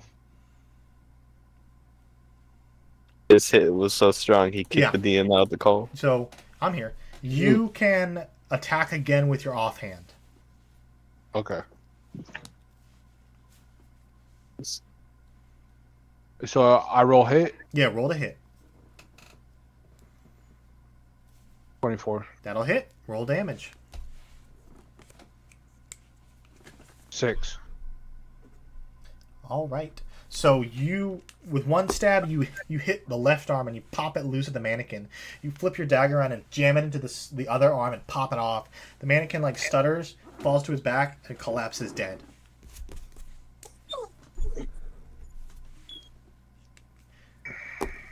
So you've defeated 2 of them. There's 1 left. Nice. Eddie, you're up. So Oh, go ahead, Brian. I'm Nice. sorry. Go ahead. no, you good. End turn. All right, Eddie, you're up. Did he get the guy with the net or No, the one with the net is still restrained in front of you. Okay. I guess I'll just try to hit him with my rapier. All right, make an attack roll. You have advantage, so you Yeah. roll twice, take the highest number. Do Hey, you open this door, then I pull it. Another enemy has entered.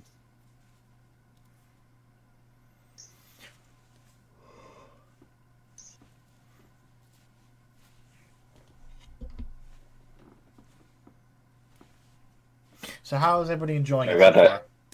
I'm loving this. This is great. What'd this you is get, fun. Eddie? Alright, so wait, so am I just rolling a regular d20 or For you would click on your rapier. I think you roll. It should be. oh okay. Let me go to that then. Yeah, I don't use the app too much, so it's a little harder. Yeah, so basically, you want to go to actions, and as long as you have it equipped, it should say, roll. Yeah, you hit /DC. You click it, and it rolls for you.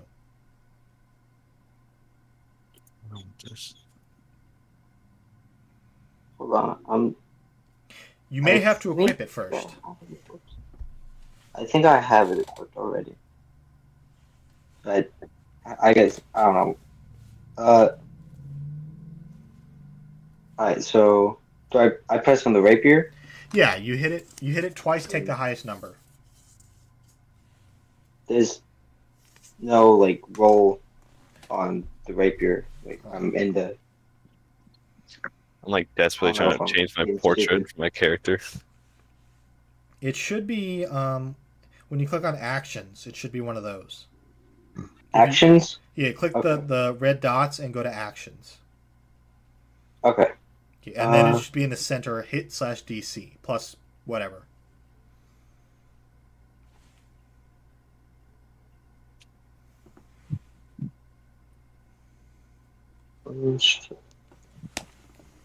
How do I equip the?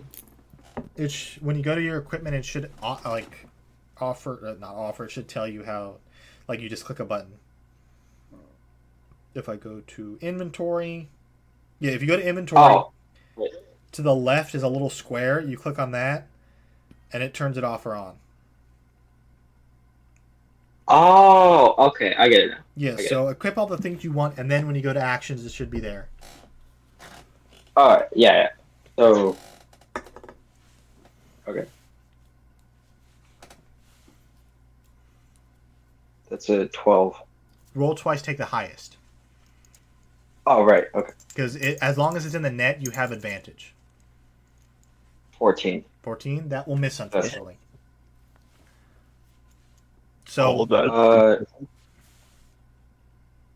Yes.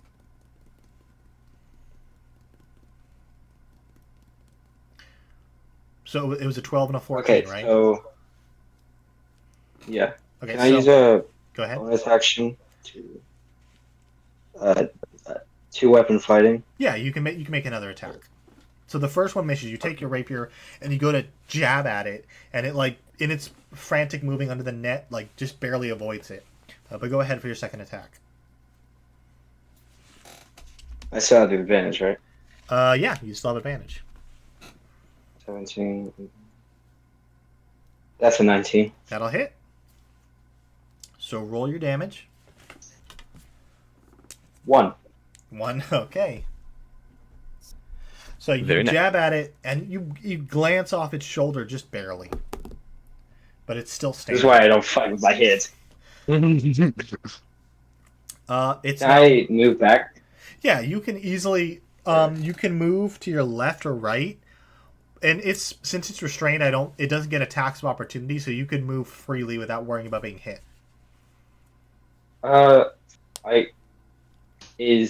So if I move to my right, there's no mannequin there, right?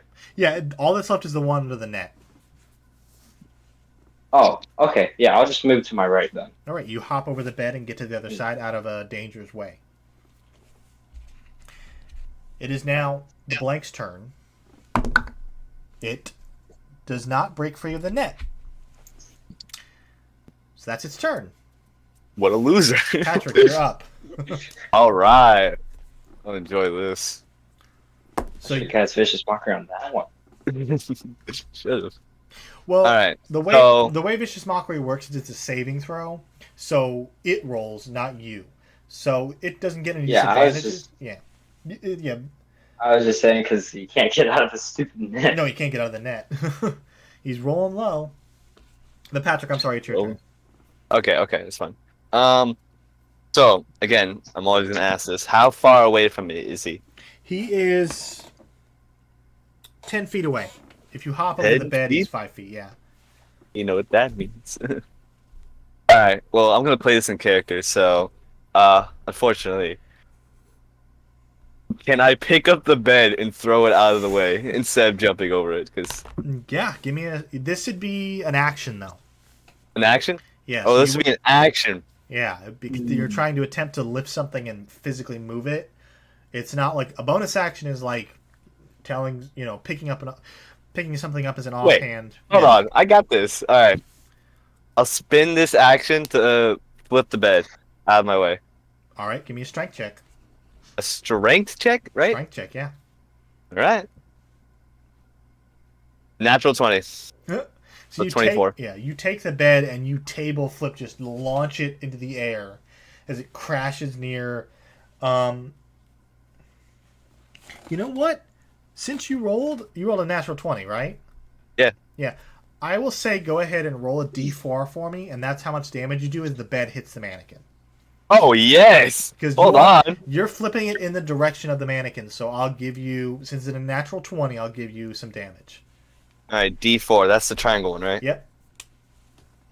Let's see what we get. Yeah, just straight D4. It's just straight D4. Yep, no adding to it. Okay, 2. I got 2. All right, so you launch the bed.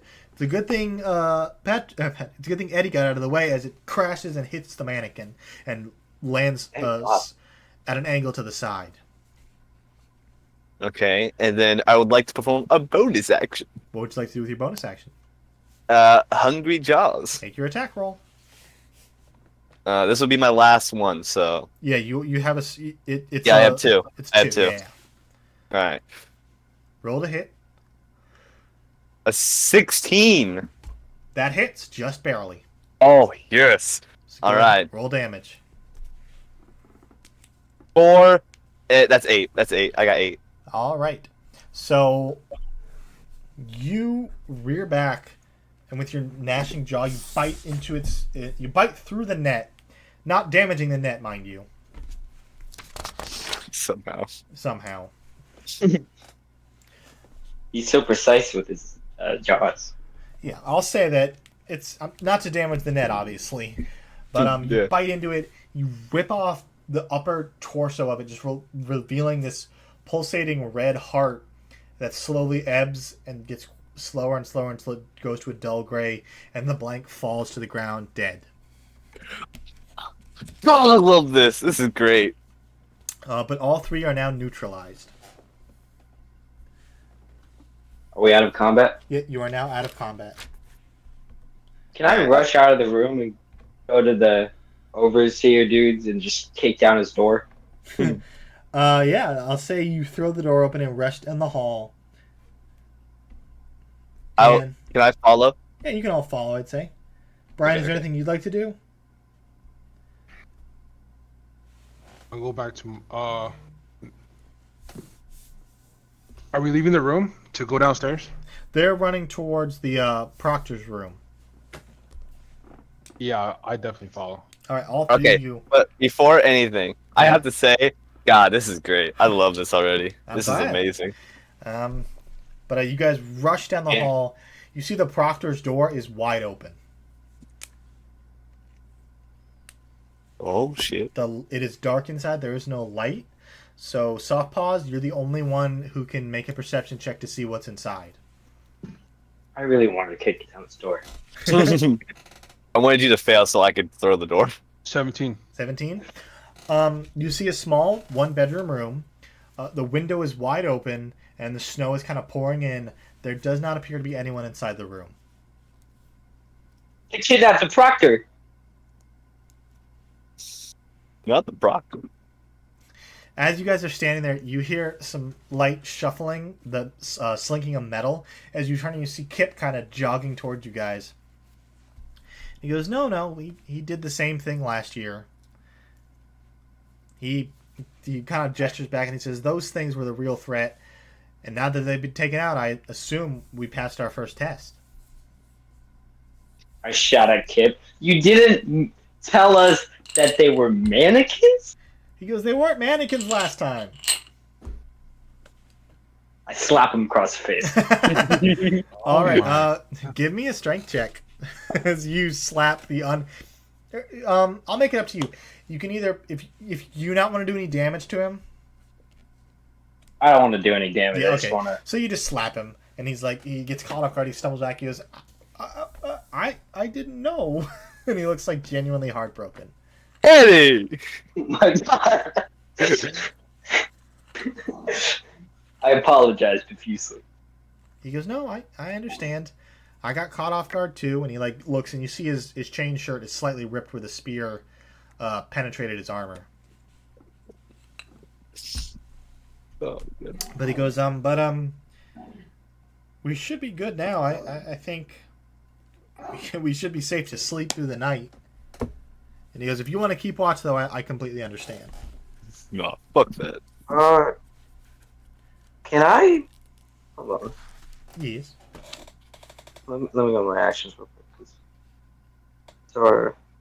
So I have a unseen servant I can do as a ritual, I think. Yeah, you can ritual cast it, which means it does not take the spell slot, but it takes like, depending on the spell, it takes like 10 or minutes or an hour to do, depending on the spell. But it doesn't cost a spell slot if Okay. you ritual cast it. Yeah, I'll ritual cast unseen servant so that. Yeah. Okay, what would you like him to do? Keep like, is he just the way unseen? Yeah, servant, here, just kind of keep watch. let me read the spell because Oh, sorry. I'm not familiar with it. Again, So there what we was go. Kip? Also, what was Kip doing? This he healed himself once and then never intervened again. Well, we killed him before he could do anything.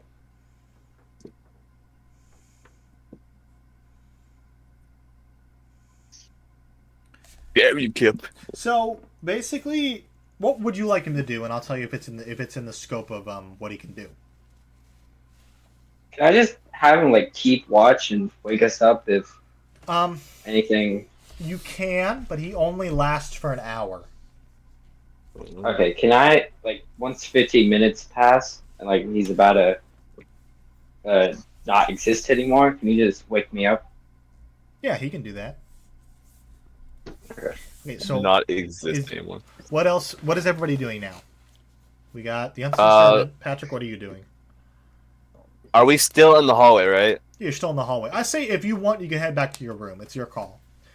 Hmm. And how long did With our we? heads over bed. How long did we actually sleep?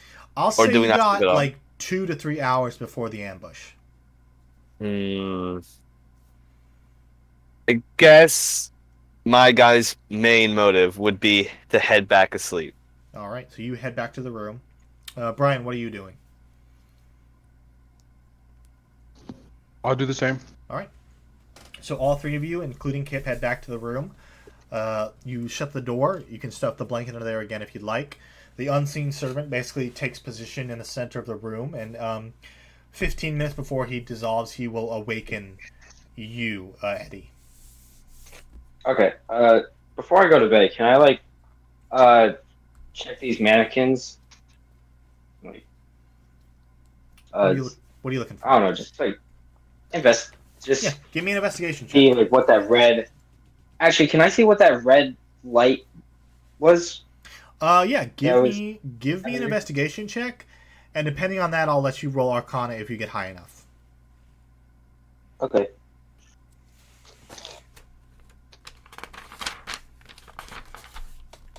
So 15.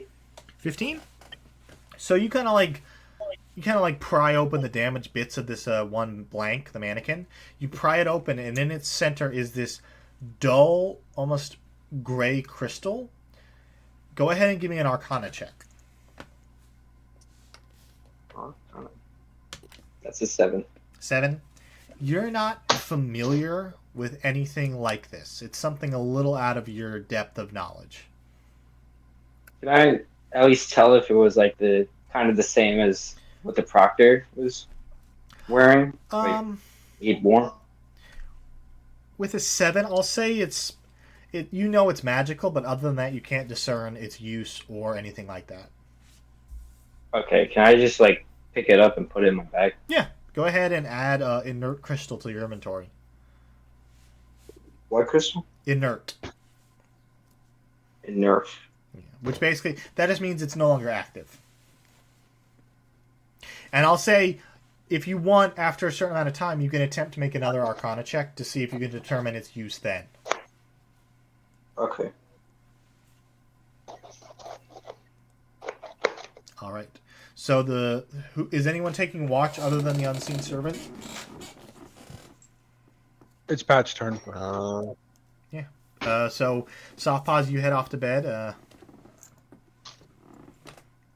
Eddie, Eddie, you have to head off to bed with your unseen servant. Patrick, if you'd like to stay up, you can, or you can go to bed. What time is it currently? It's Or about. do we not know? It's about midnight. You can tell. Midnight? Yeah, you went to bed around 9. You slept for maybe 3 hours. It's around midnight now. I guess I'll stay for an hour and then wake up softballs. Okay, so you You greedy fuck. Hey, bitch. I'm a crocodile. Well, hold on. I do have an unseen servant that's gonna wake me up in like uh almost an hour. Yeah. If you So Here's the keep thing. that in mind. In order to get a long rest, you have to sleep uninterrupted for at least 8 hours. Oh, man. I, uh, So if So- if someone takes a turn taking watch and then someone swaps, you can get the 8 hours you need. Or you can take a short rest, which you don't get any of your spells back, but you roll hit dice. And I don't think any of you actually took any damage. Long West. Fuck. yeah. So all we really need to do is just like kind of sleep a little bit because if we don't sleep, we get exhausted, right? Yeah, if you don't sleep, it's an exhaustion for the first time, and then it gradually gets worse and worse until eventually you have to sleep or you'll start taking damage. If I recall, never had it happen. Okay. Oh, this sucks because if we ever get into combat again, I won't be able to use Hunger Jaws. No, yeah, certain abilities only come back after a long rest. Yeah. Some classes get the benefit after a short rest, but most of them it's after a long rest. So none of Kip says no. There's nothing to worry about. You guys can sleep easy. I don't think they'll send any more ambushes. We passed the first test. At least I hope. I don't really. So, what would you guys like to do? Is everybody if someone takes watch, that's fine, but you can also all just go to sleep if you'd like. Honestly, I'm going to bed. Yeah, I'm going to All sleep. right. I just cast the unseen servant and caution. Okay. So I'll say after about an hour, the unseen servant wakes you before it disappears. But there does not appear to be any Okay. danger. So Surprise! You get ambushed. I'm the only one awake, right? Yeah, you're awake. You hear them light sleeping next to you in the beds. Kip is out cold. He's snoring heavily. Okay. I'll go to the broadcaster's room again and see if he's returned. All right. You head down the hallway. It's middle of the night now, so there's no more light. There's a faint light coming from downstairs, but is most likely a hearth to keep the building warm. But the hallway is very dimly lit, and you do see his door still open, but you cannot, without dark vision, it's completely black to you. Can I light a candle? Yeah, you can. If you have a candle on you, can use a flint and tinder to light it.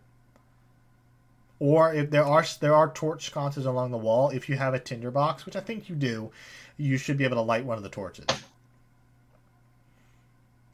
A tinder box? A tinder box or flint and tinder. It should have come with like your adventurers pack or explorers pack or stuff like that.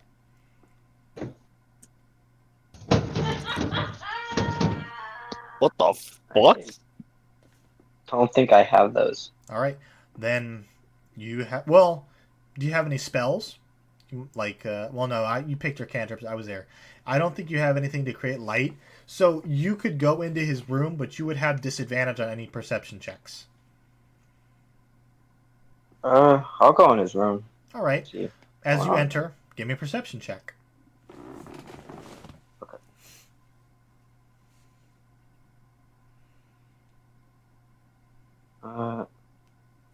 It's a 9. 9. It's dark. You can feel the wind still coming Well, from I'm the open rolling window. Say Yeah, again. that's 9. Yeah, 9. Yeah, Oh, sorry, you have disadvantage. Yeah. So take the lowest number. yeah, it's 9. You can feel the wind from the open window. You can't see it, but you know it's there. But the room seems quiet and unoccupied.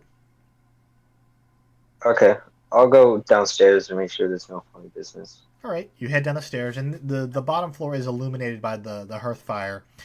You don't see Isaac the bartender. You don't see anybody else in the bar. It's quiet, middle of the night. There doesn't seem to be any activity. You don't see any more mannequins. The music and the laughter has stopped. It seems quiet. Mm. Can I open, just peek my head outside? You open the door, and pitch black. There's no light. It's middle of the night. There's no torches. There's no lampposts. It's quiet, but not it's almost unsettling how little life there is. I'm gonna sneeze. I guess I'll just go back to bed. All right, you make your way back up. You shut the door, lock it, crawl into bed, and you all drift off to sleep. You all awaken the next morning. The light streaming in from the window. Kip is already up and kind of pacing, kind of like walking back and forth quietly as you all rouse from your slumber. And you do hear some light conversation coming from down in the main room that carries through the hallway to your room. It's loud enough for you to hear, but it's not shouting. I'll.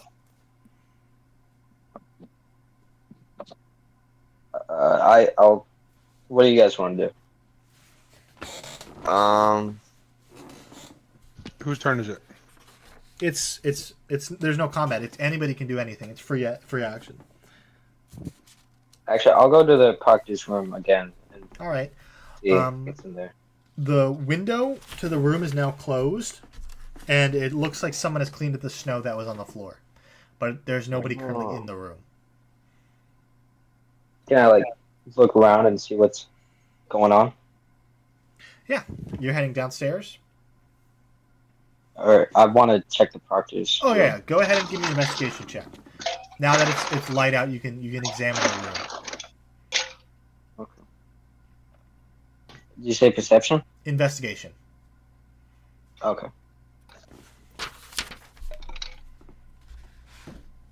5. 5. You don't find anything new. It's just a standard room. You check under the bed. You check around the window. There doesn't seem to be anything of note in the room.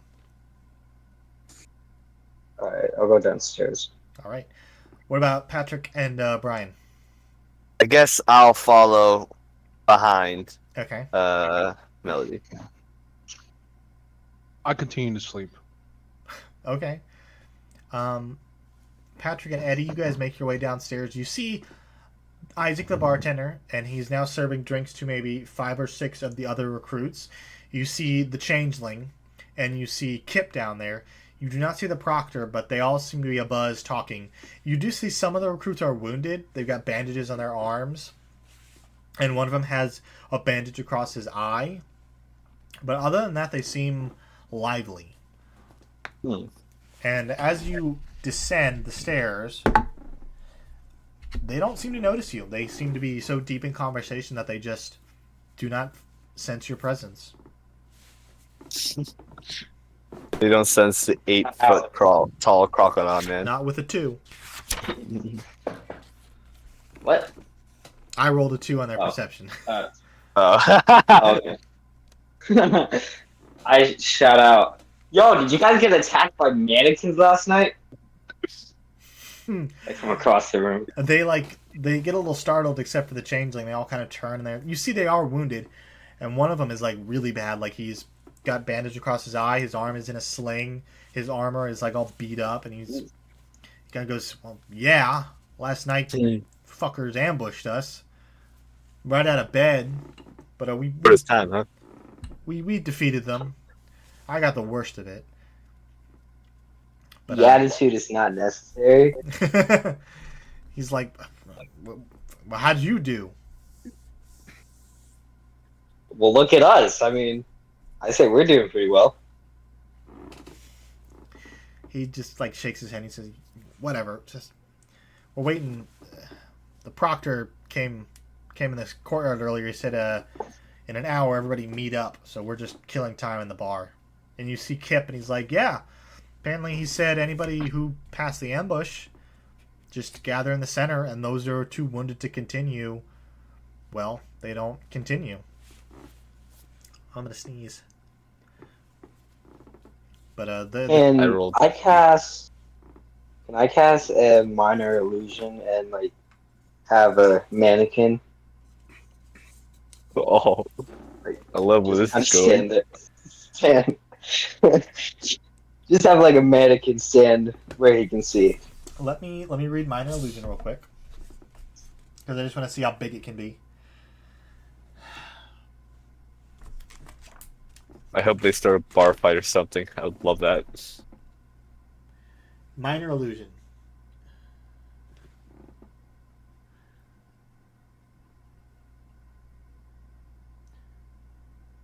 Yeah, 5-foot cube, so it could be a mannequin. Oh, baby. Yeah, So where I would just you like to cast a put it? mannequin where you can see it. All right, Hey. give me a sleight of hand so he sees if you're casting a spell or not. Oh, so How? I don't know how good my sleight of hand is. You never know. Plus 5. 6. Plus 21. 5. Let's go. 21. Oh. You kind of, as you're talking, you just move your hands as if you would just, you're normally speaking, and you like flick your hand and cast the spell, and the mannequin kind of materializes just in the corner of his eye. You watch his eyes go wide. He grabs his blade and he unsheaths it, and his arm falls out of his sling, and you see him, like wince from the pain as he takes his sword and he goes to swing it at the illusion. Oh, God. Let me see if he discerns an illusion or if he attacks it. He goes to hit it, and he kind of like stops, and like you can see him kind of like wincing from the pain, and he slowly drops his blade as he goes, "Nice trick." And he like sheaths his sword and takes his arm and puts it back in the sling painfully. I sarcastically say, I have no idea what you're talking about. He kind of like, yeah. And he goes, "Just leave me alone." And he goes back to the bar. You see Kip kind of approaches him like, "I'd heal you, but I need my spells." Ooh. But after a few tense minutes, you do hear a loud whistle come from the outside. This wakes you up, Brian, from your slumber as you were upstairs still. Should have had his wife threw him out of bed. You there, Brian? Yeah. I mean, Okay. So you're awoken by the whistle. What would you like to do? I'll walk downstairs Alright. and I tell the bard, enough of these foolish tricks, and walk to the sound of the whistle. All right. All three of you, including Kip, your fourth member, you guys make your way back out. It's sunny outside, but it's still bitingly cold. Like you can feel it's winter here. Dead of winter in Doppler, the month of Doppler. But you see at the diocese, you do see Ruma, the proctor, kind of standing there, and around the diocese, you see some of the other recruits, but you do notice maybe half of them are gone. The other, you can you can assume that as Kip said, or not Kip, the one in the sling said, if they were too hurt, they were not allowed to continue. Oh, I thought they died. No, they didn't. Okay. But, About to say, this is intense. No, the proctor is standing there, and he goes, "Well, I see all of you who have passed, are here, and those of you who failed, some of you are still here. Your wounds were not grievous enough. But for the next portion of the test, he like gestures, and you see he like flicks his hand, and appearing at the foot of the stairs is a large golden chest, and it pops open, and you see just maybe 10 or 20 rolls of parchment lining the inside of the chest. He goes, "Please, each of you take one." Parchment? What is that? Paper. Oh. Damn it! I'm stupid. Oh. All right, but you as you approach and you see them kind of not in a frantic manner, but each of them the recruits grabs a piece of parchment, and they like kind of walk away and open it quietly. Do each of you take one? I'll take one. You said what, Brian? I take one. Okay. I look at the other recruits taking one, so I instinctively follow. All right. What about you, Eddie? I make a perception check to like see if there's like any like distinction between them, or Give me investigation. No. Perception. Yeah, perception. Because you're perceiving with your eyes. You're not like opening them. You're like just trying to discern if there's any difference between them. And he's like, 15. nah, 15? I'm gonna do my own You thing. said 15? Yeah. All right. They all seem to be the same color, same wrapping, same little wax emblem. They don't appear to be different at all. They all are carbon copies. Okay. I'll just pick one. I'll take one and read it. All right. As you pop it open, you see sprawled out before you is a map of the area. You see in the center is the town of I've already forgotten its name. It is the town of oh, on the wrong page, that's why. Lona. I don't remember how I pronounced it, but the town of Lona in the center. And then to the left, you see a small drawing of a citadel with the words Black Core. And you hear, as you're all looking at the map and you're investigating, you hear the proctor say, "Your next test is simple. Simply, by the end of the day, arrive at the front gates of Black Core, our citadel. If you arrive before sundown, you pass.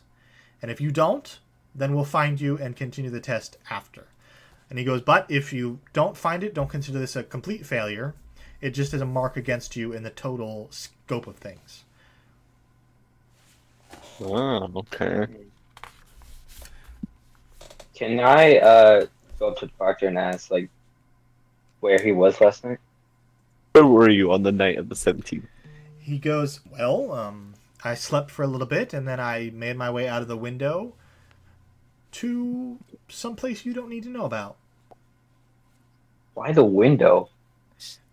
Eddie, if only you could see my camera, because I did the rock eyebrow and everything. He goes, "Well, if I left through the main room, it may have awoken some of you, and I did not want that. I tried to be as stealthy as possible." And you see he is his robes are not dirty. They're not, even as he walks in snow, they don't seem to accumulate on his clothes. Probably that rock thing. Come on, Oh, Eddie. can I show him my crystal and see and ask him what it is? Yeah, you produce it, and he goes, "Oh, well, it's a false life crystal. You can embed it into any non-living mannequin, statue, and with the proper spell and the proper magic, you can bring it to life. That one, unfortunately, is inert and will no longer work unless charged with the magic, and I don't think you're quite capable of that yet." That's what it mean. That's racism. Everything's racist. I don't like this guy. He's Is a the little proctor human? He's a dwarf. He's a dwarf, yeah. Or- I believe. That's Let me double check. He's a dwarf. I'm so smart. Well, hopefully you're I taking said it too. notes. I'm taking notes. Yeah. But he's like, "Well, We're supposed to think. say again."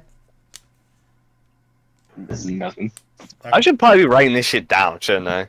Yeah, because I'm not You going to have your write it down for computer. you. You could be typing. Yeah, type it up on Microsoft Word or Notepad. But he's like, "Well, you have till sundown to find the citadel. Good luck, I suppose." And he turns, and you watch as he slowly descends the stairs. His form almost melts away into the snow, and he just fades out of existence. Well, that was weird. Like Scoop. But as you all look at the map, everybody give me an intelligence check. Damn it. The one roll I didn't need. Alright, intelligence. Where is that? Alright. Big lizard, small brain. The fuck? I got 12. 12. What'd everybody else get? I'm Wayne. 17. Damn it, he got a higher number than me. If Brian got a lower number than me, it was over. Mm-hmm. I'm about to cook him. So what'd you get, Eddie and Brian? 17. 17. He got a 13. Yeah. 12, Brian 13, got and 17? Yeah. All right. So all of you immediately notice something is off about this map. Just looking at it and knowing generally where you are in the valley, the Citadel should not be where it is. It should be on the opposite side of the map. Just by looking at it, you see that it is upside down on purpose.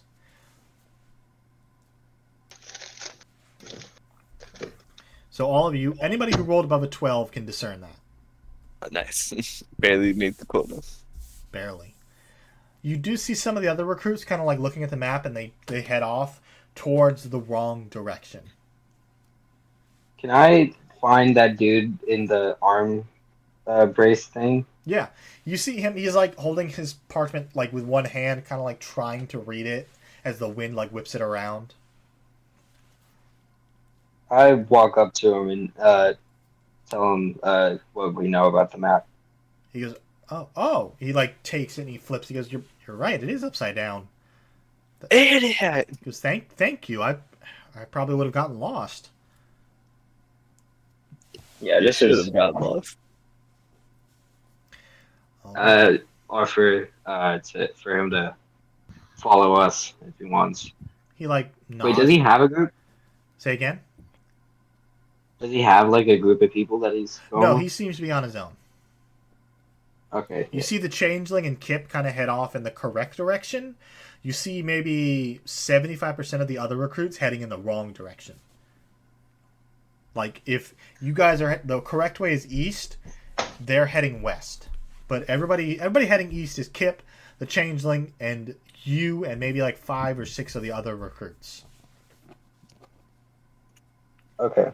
But he goes, well, thank you. My name's Peter, and he's a human, maybe in his late 20s, with like with black hair with a little bit of gray, just a little bit. Had to be a Peter, I say, hi, Peter. My name's Melody. I point over to Soft Paws. That's Cat. And I point over to Patrick and I say, that's Sam. You don't get that reference, but No, so I say my actual name. no, I I don't get that reference. All right. it's a Sam and Cat reference. Never Oh. heard of Sam and Cat? I'm currently trying to get into Microsoft to actually start writing this shit down, but unfortunately, Just double click Notepad. my notepad's bugged. What do you mean? I don't want to get into it. Okay. So basically, you guys head off in the proper direction, and as you go, I need everybody to give me survival checks to see how you navigate through the wilderness. Yeah, +2. That don't seem right. And I'll roll for. Well, I will roll for Peter. Okay. I got a fucking 7. It's okay. Did you say survival? Survival, yeah. As you Softball's navigate through got the a wilderness. 1. Softball's got a I got 1. that one. I got robbed. I got 7. So you all got negative. What? You all got ones? I got 7. 7? Eddie got 4, and then Softball's got 1.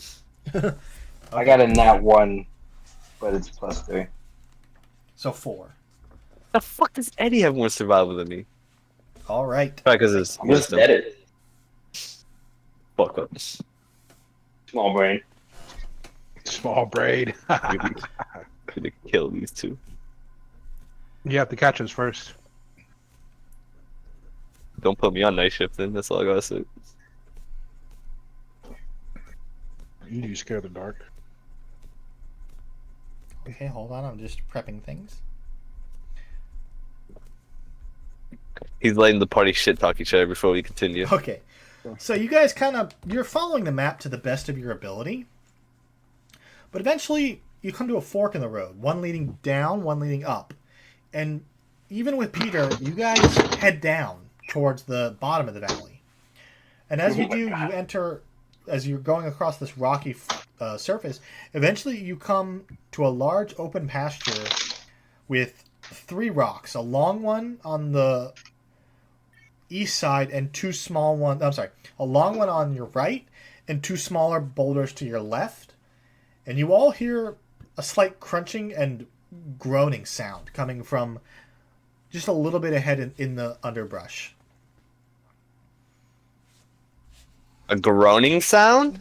Yeah, kind of like Mhm. a crunching and almost like a growl that's muffled. Um, Can I Mm. can I cast minor illusion and make like a firecracker sound? Yeah. Where would you like to Oh, center it? like right next to like right next to where that noise is coming. All right,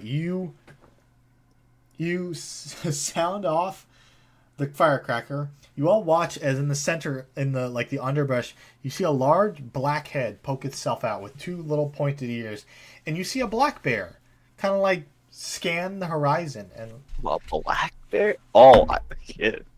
All and right. you all watch as it turns and it faces you, and you see its mouth is covered in blood and viscera, as it just turns and stares at you four, because it beat Blood? yeah, Oh blood. shit. And I need everybody to roll initiative. I roll. I have a 12. Hold on, 12 total. Yeah, 12 total. 22. 19. Before we do that, can I roll animal handling?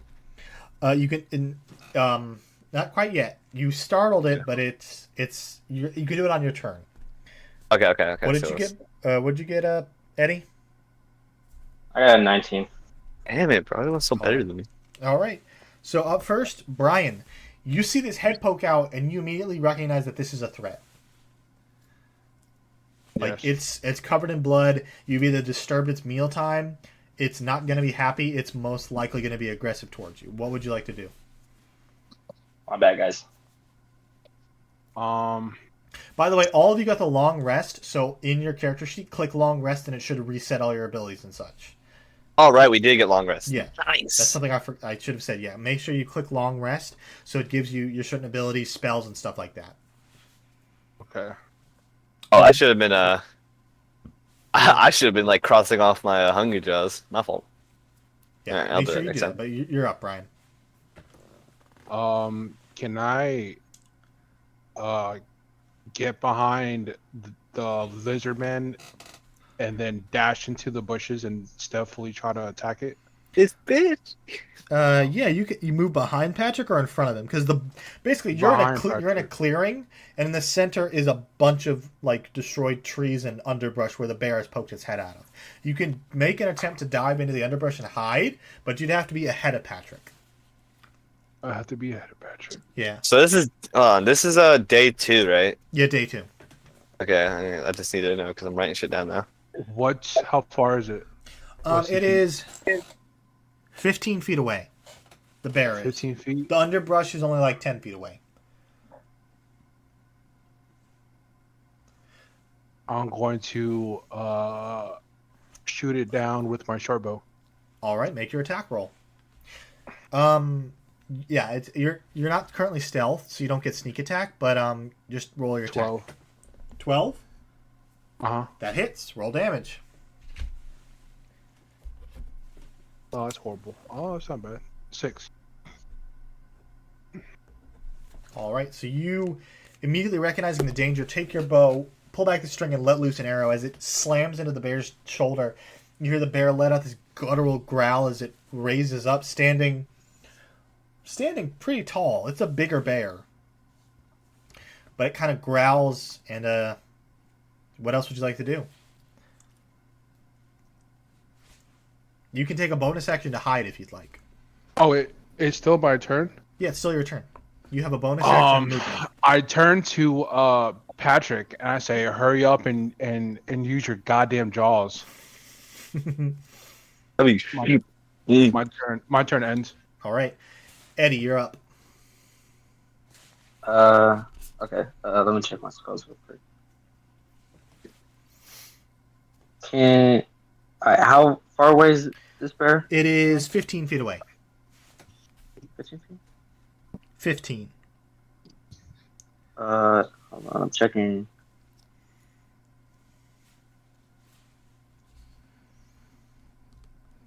How close is Patrick and stuff? Paws. You're all about the same distance from it. Okay. So I'll say you all kind of entered the clearing at the same position. I'll move Not how you spell guild. Actually, can I do? No, never mind. I'll just cast Earth Tremor. Earth Tremor. Okay. I gotta bust open a book for that. Which? Hold on. I actually have to. I don't have that book on hand. Let me just go to DnD so I can read it. Actually, I think I have to go closer to it. Well, it should It's say ranged. it should say a distance in feet. It says range. Yeah, is your 10 range. feet. So I have to be within 10 feet of it to cast it, right? No, hold on. Let me. D&D Beyond's just taking a long time to load. I'll tell you in like 10 seconds. Ip is a red motherfucker, right? Huh? Kip is a red. Yeah, he's red kobold. With green eyes. Okay, yes. Well, I mean, nothing.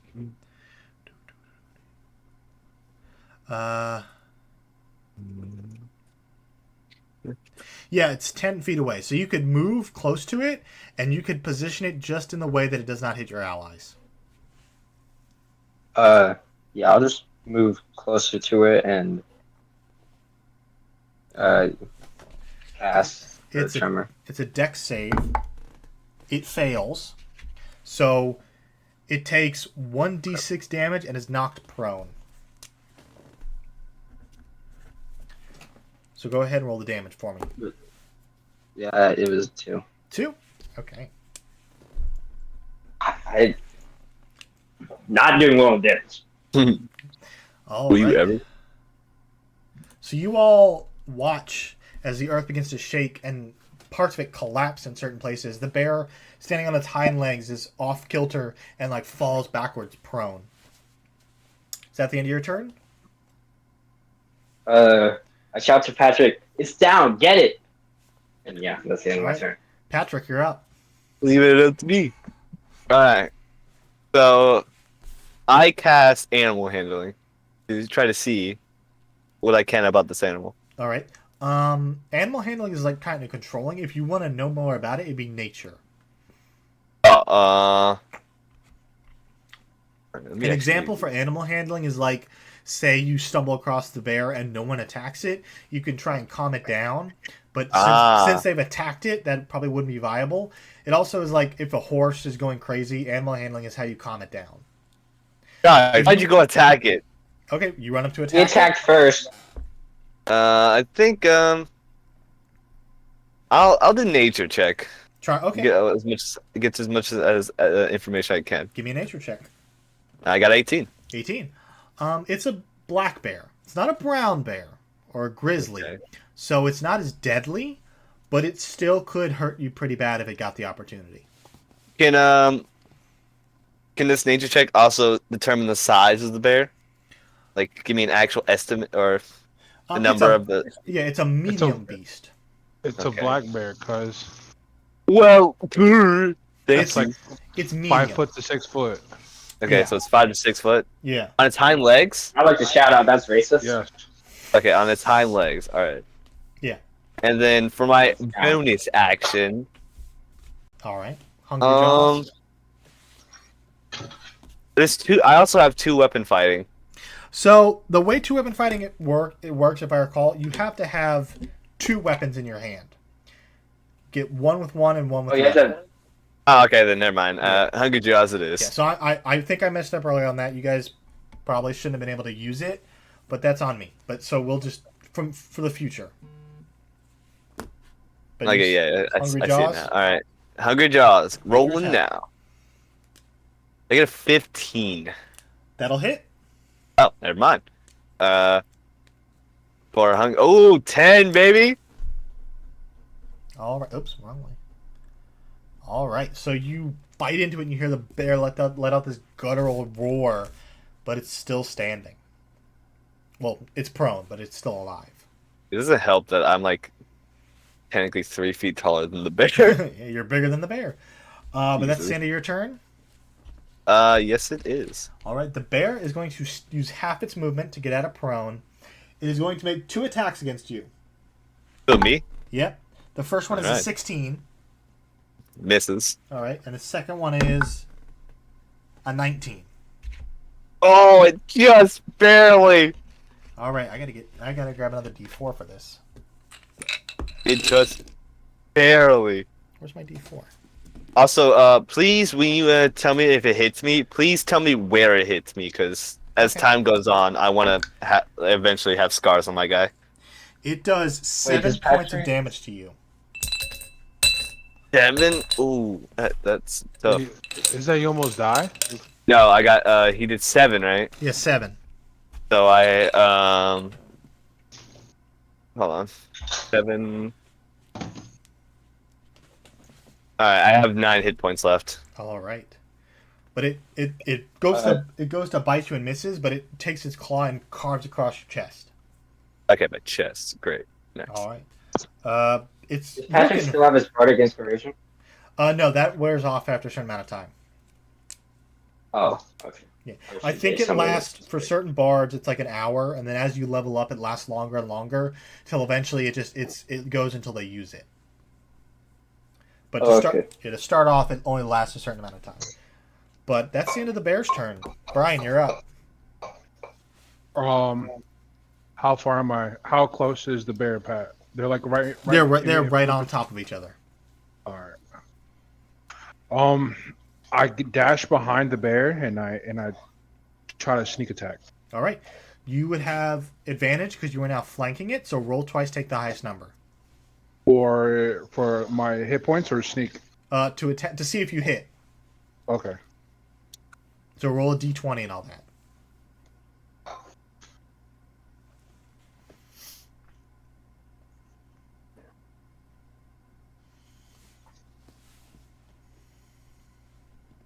$14. 14, that'll hit. So for this, you would roll your dagger damage, and then I believe since you're a level 1 thief or level 1 rogue, you get 1d6 stealth attack. So you would roll your dagger damage plus 1d6. Because you are sneak attacking it, because you're currently you're flanking. All right, dagger damage, piercing, that's 5. Okay. And then do I click at the bottom, sneak attack? Yeah, click sneak attack. 4. 4. So So 9 it's what, total. 9 together? Yep. You add them together.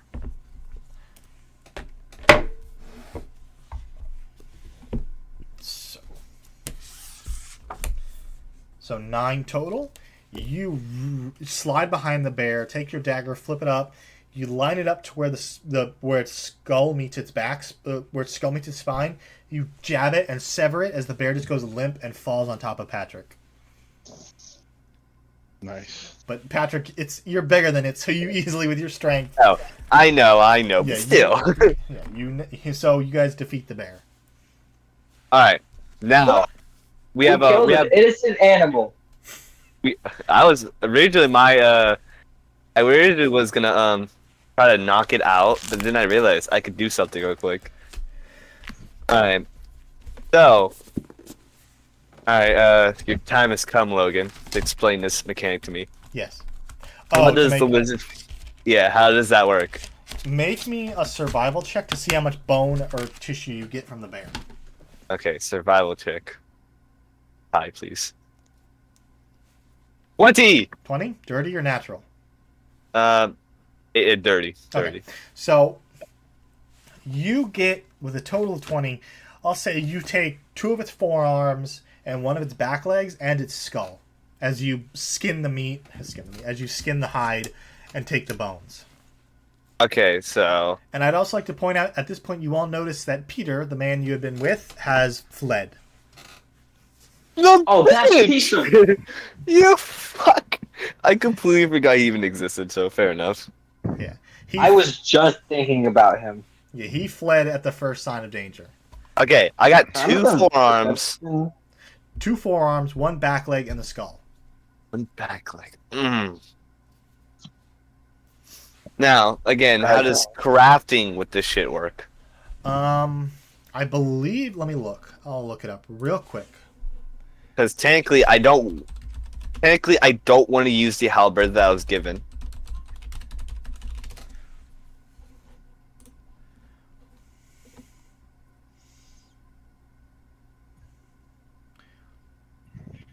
So you can make a shield, a javelin, a club, or darts.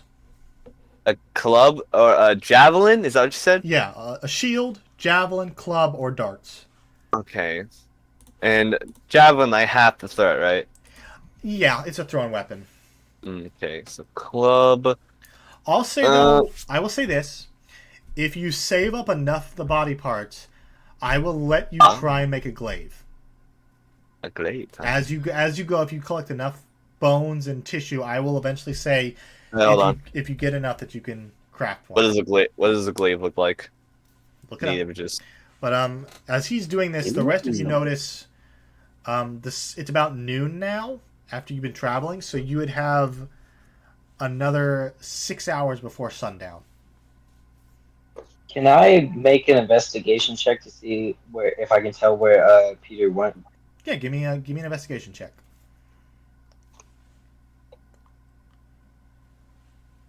I also have another question. Yes.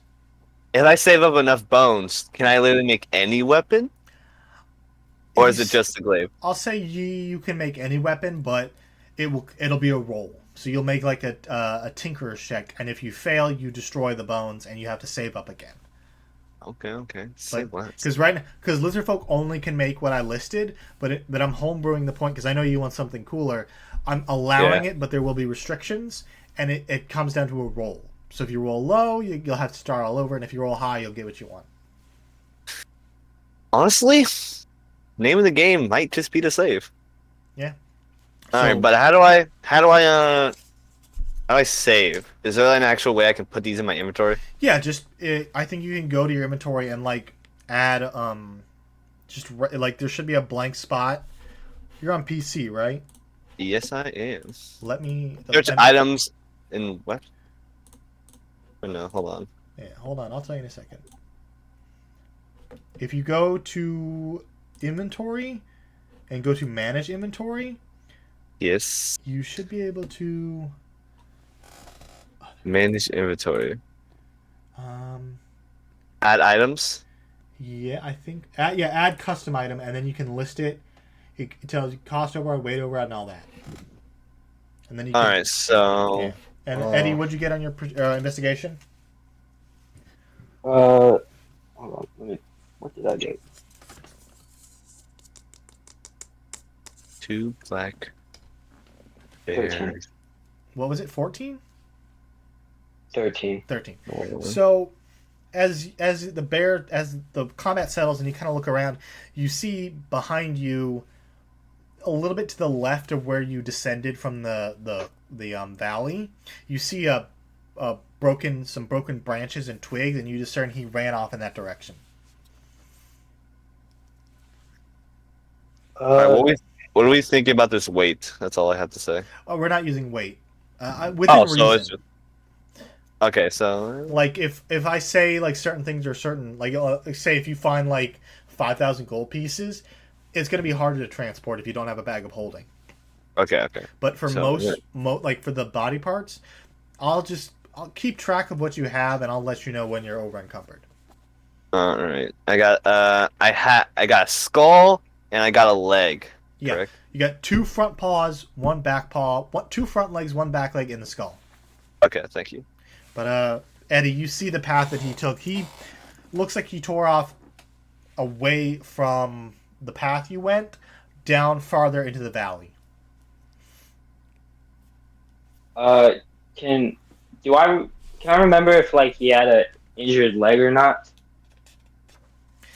Yeah, he did not have an injured leg. I mean, he had should we go after him? One of his arms was in a sling, and one of his eyes was covered by bandages. Okay, I asked the rest of the group if we should go after him. It's up to you guys. Patrick? Yeah, I don't really care. I guess I'll follow. I wanted to... does anyone want to go too? I want to go after him. I don't want him to like die or something. I guess I follow for survival. All right. I agree with Eddie. All right. You guys after getting what you get, you follow the path that he took. Go ahead, everybody give me a survival check to see how easily you track him through the brush. All right. Well, give me 1 sec. I gotta go tell my mom how this is going because this is great. Okay. But everybody give me a Right, survival. we're recording this, right? Yeah, it's recorded. All right, unclip that.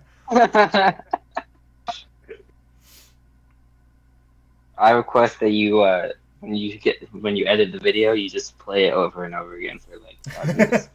I don't know if I'll edit it. I might just upload it as is, but I might edit like YouTube shorts out of it. Okay. And I'll clip that. Highlights. Yeah, highlights. But I'm probably just going to upload it as is, just straight, full. We've been playing for 2 hours and 45 minutes so far. Mm-hmm. But what were your survival checks?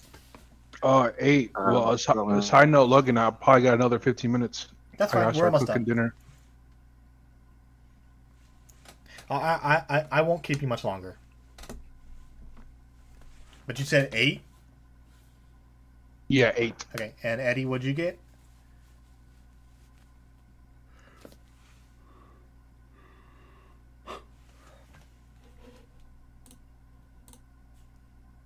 Hello? Eddie?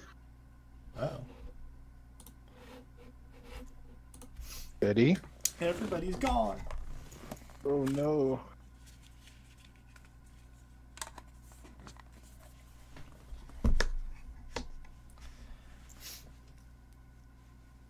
I guess we'll just sit inside. No. How you liking it, Brian? It was good. You're very Okay. quiet. I was worried that you were getting bored. No, Okay. I'm not bored. Chat, I'm young. Welcome back, Please. Pat. All right. But roll survival So, for me. Survival? Yeah. I got a 12. 12? Okay, an 8 and a 12, and we're just waiting on Eddie. I got a 9. A 9? Oh, Sorry, I got kicked. You're fine. So the highest was a 12. You guys spend maybe... Yeah, you guys spend maybe 45 minutes before eventually you find a stream, and you see him kind of like...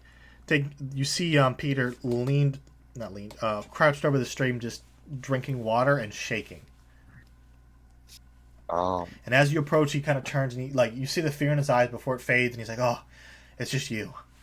Because I'm sorry, and he gestures to his arm. He's like, "I'm in no shape to fight. I didn't want to get toe to toe with that thing."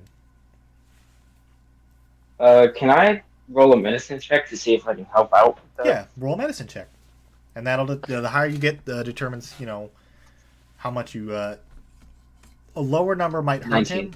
What 19? Yeah. All right.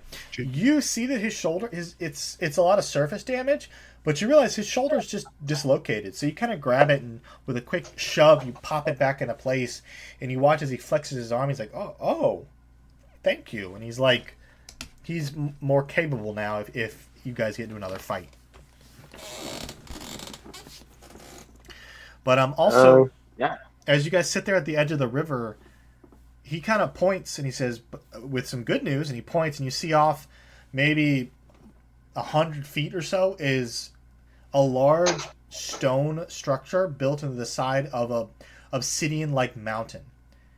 And you can see, not at this distance, you can't see any discerning features, but he goes, "I think that's what we're looking for." See, I'm pretty great, guys. God, I wish I was a massive how, how deep is this river thing? It's not too. It's like at the bottom of the valley. It's the river that probably formed this canyon years ago, centuries ago. But the fortress itself is maybe 100 feet off, maybe 50 feet above. You can see a path you can take, but for the most part, it's not too difficult to get there. And you do know you probably have a couple more hours till you actually are supposed to arrive. So, what I'm getting here is the ruin is actually where it's supposed to go. Yeah, that looks like the fortress. At least that's what you think. It looks. Okay. It doesn't look like a ruin. It's not like dilapidated. It's just a big stone structure jutting out of the mountain. And we have a few hours to do this, right? Yeah, you have maybe 3 or 4 hours before sundown, and the Okay. goal was to get there before sundown. Okay. So, Sure. I guess we hightail it. no.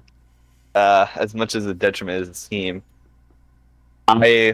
Sobek, we're next to the river, right? Yeah, you're on the river. Okay. How deep is the river? It's a shallow river. Probably it's not as strong as it's probably gonna get stronger as winter goes on. But there's no real ice melt from the mountaintops, so it probably won't get really a river until spring in the coming months. So at this point, it's maybe if you stood in the center of the river, it'd be about waist deep. For me or them? For them, for you, it'd be barely up to like your calf. Damn it. I guess Good lay down in it. Sobek will lay down in the river. Thank you, Eddie. You actually predicted what I was gonna do. It is ice cold. Never mind. He gets back up. All right, but you guys make your way to the fortress. Yes. Hold on. Yes. Is our Cobalt friend still with us? No, Kip went off on his own. He seemed to be he Fuck got in so enthusiastic he went off without really, thinking about it. What if Not fair. Kip is the reason why the bear is bloody and we didn't notice? I doubt it. I'll say when you were skinning the bear, it didn't really move. You could see it was eating a deer. Oh, You did not see a red-scaled kobold. Thank God. You were scared for Kip. As I'm skinning the bear, I'll I say- see Cobalt's green eyes. Yeah, you guys follow the path up to the side of the fortress, and you kind of walk your way along it until you come to a corner. And as you turn it, you see two large red creatures. Not creatures, I'm sorry, two large red humanoids dressed in this black plate mail, standing maybe 30 feet tall. 30? Yeah, they are. Jesus. Easily, you guys can see they are giants. And on either side of them are two large black dogs with red eyes. And as they sit there panting, you can see flames kind of slowly pulsating from their mouth. Oh boy. And you also see the proctor and a handful of recruits, including Kip and the changeling, all standing a little ways away, just kind of waiting. And that's where we're going to end for today. Ah.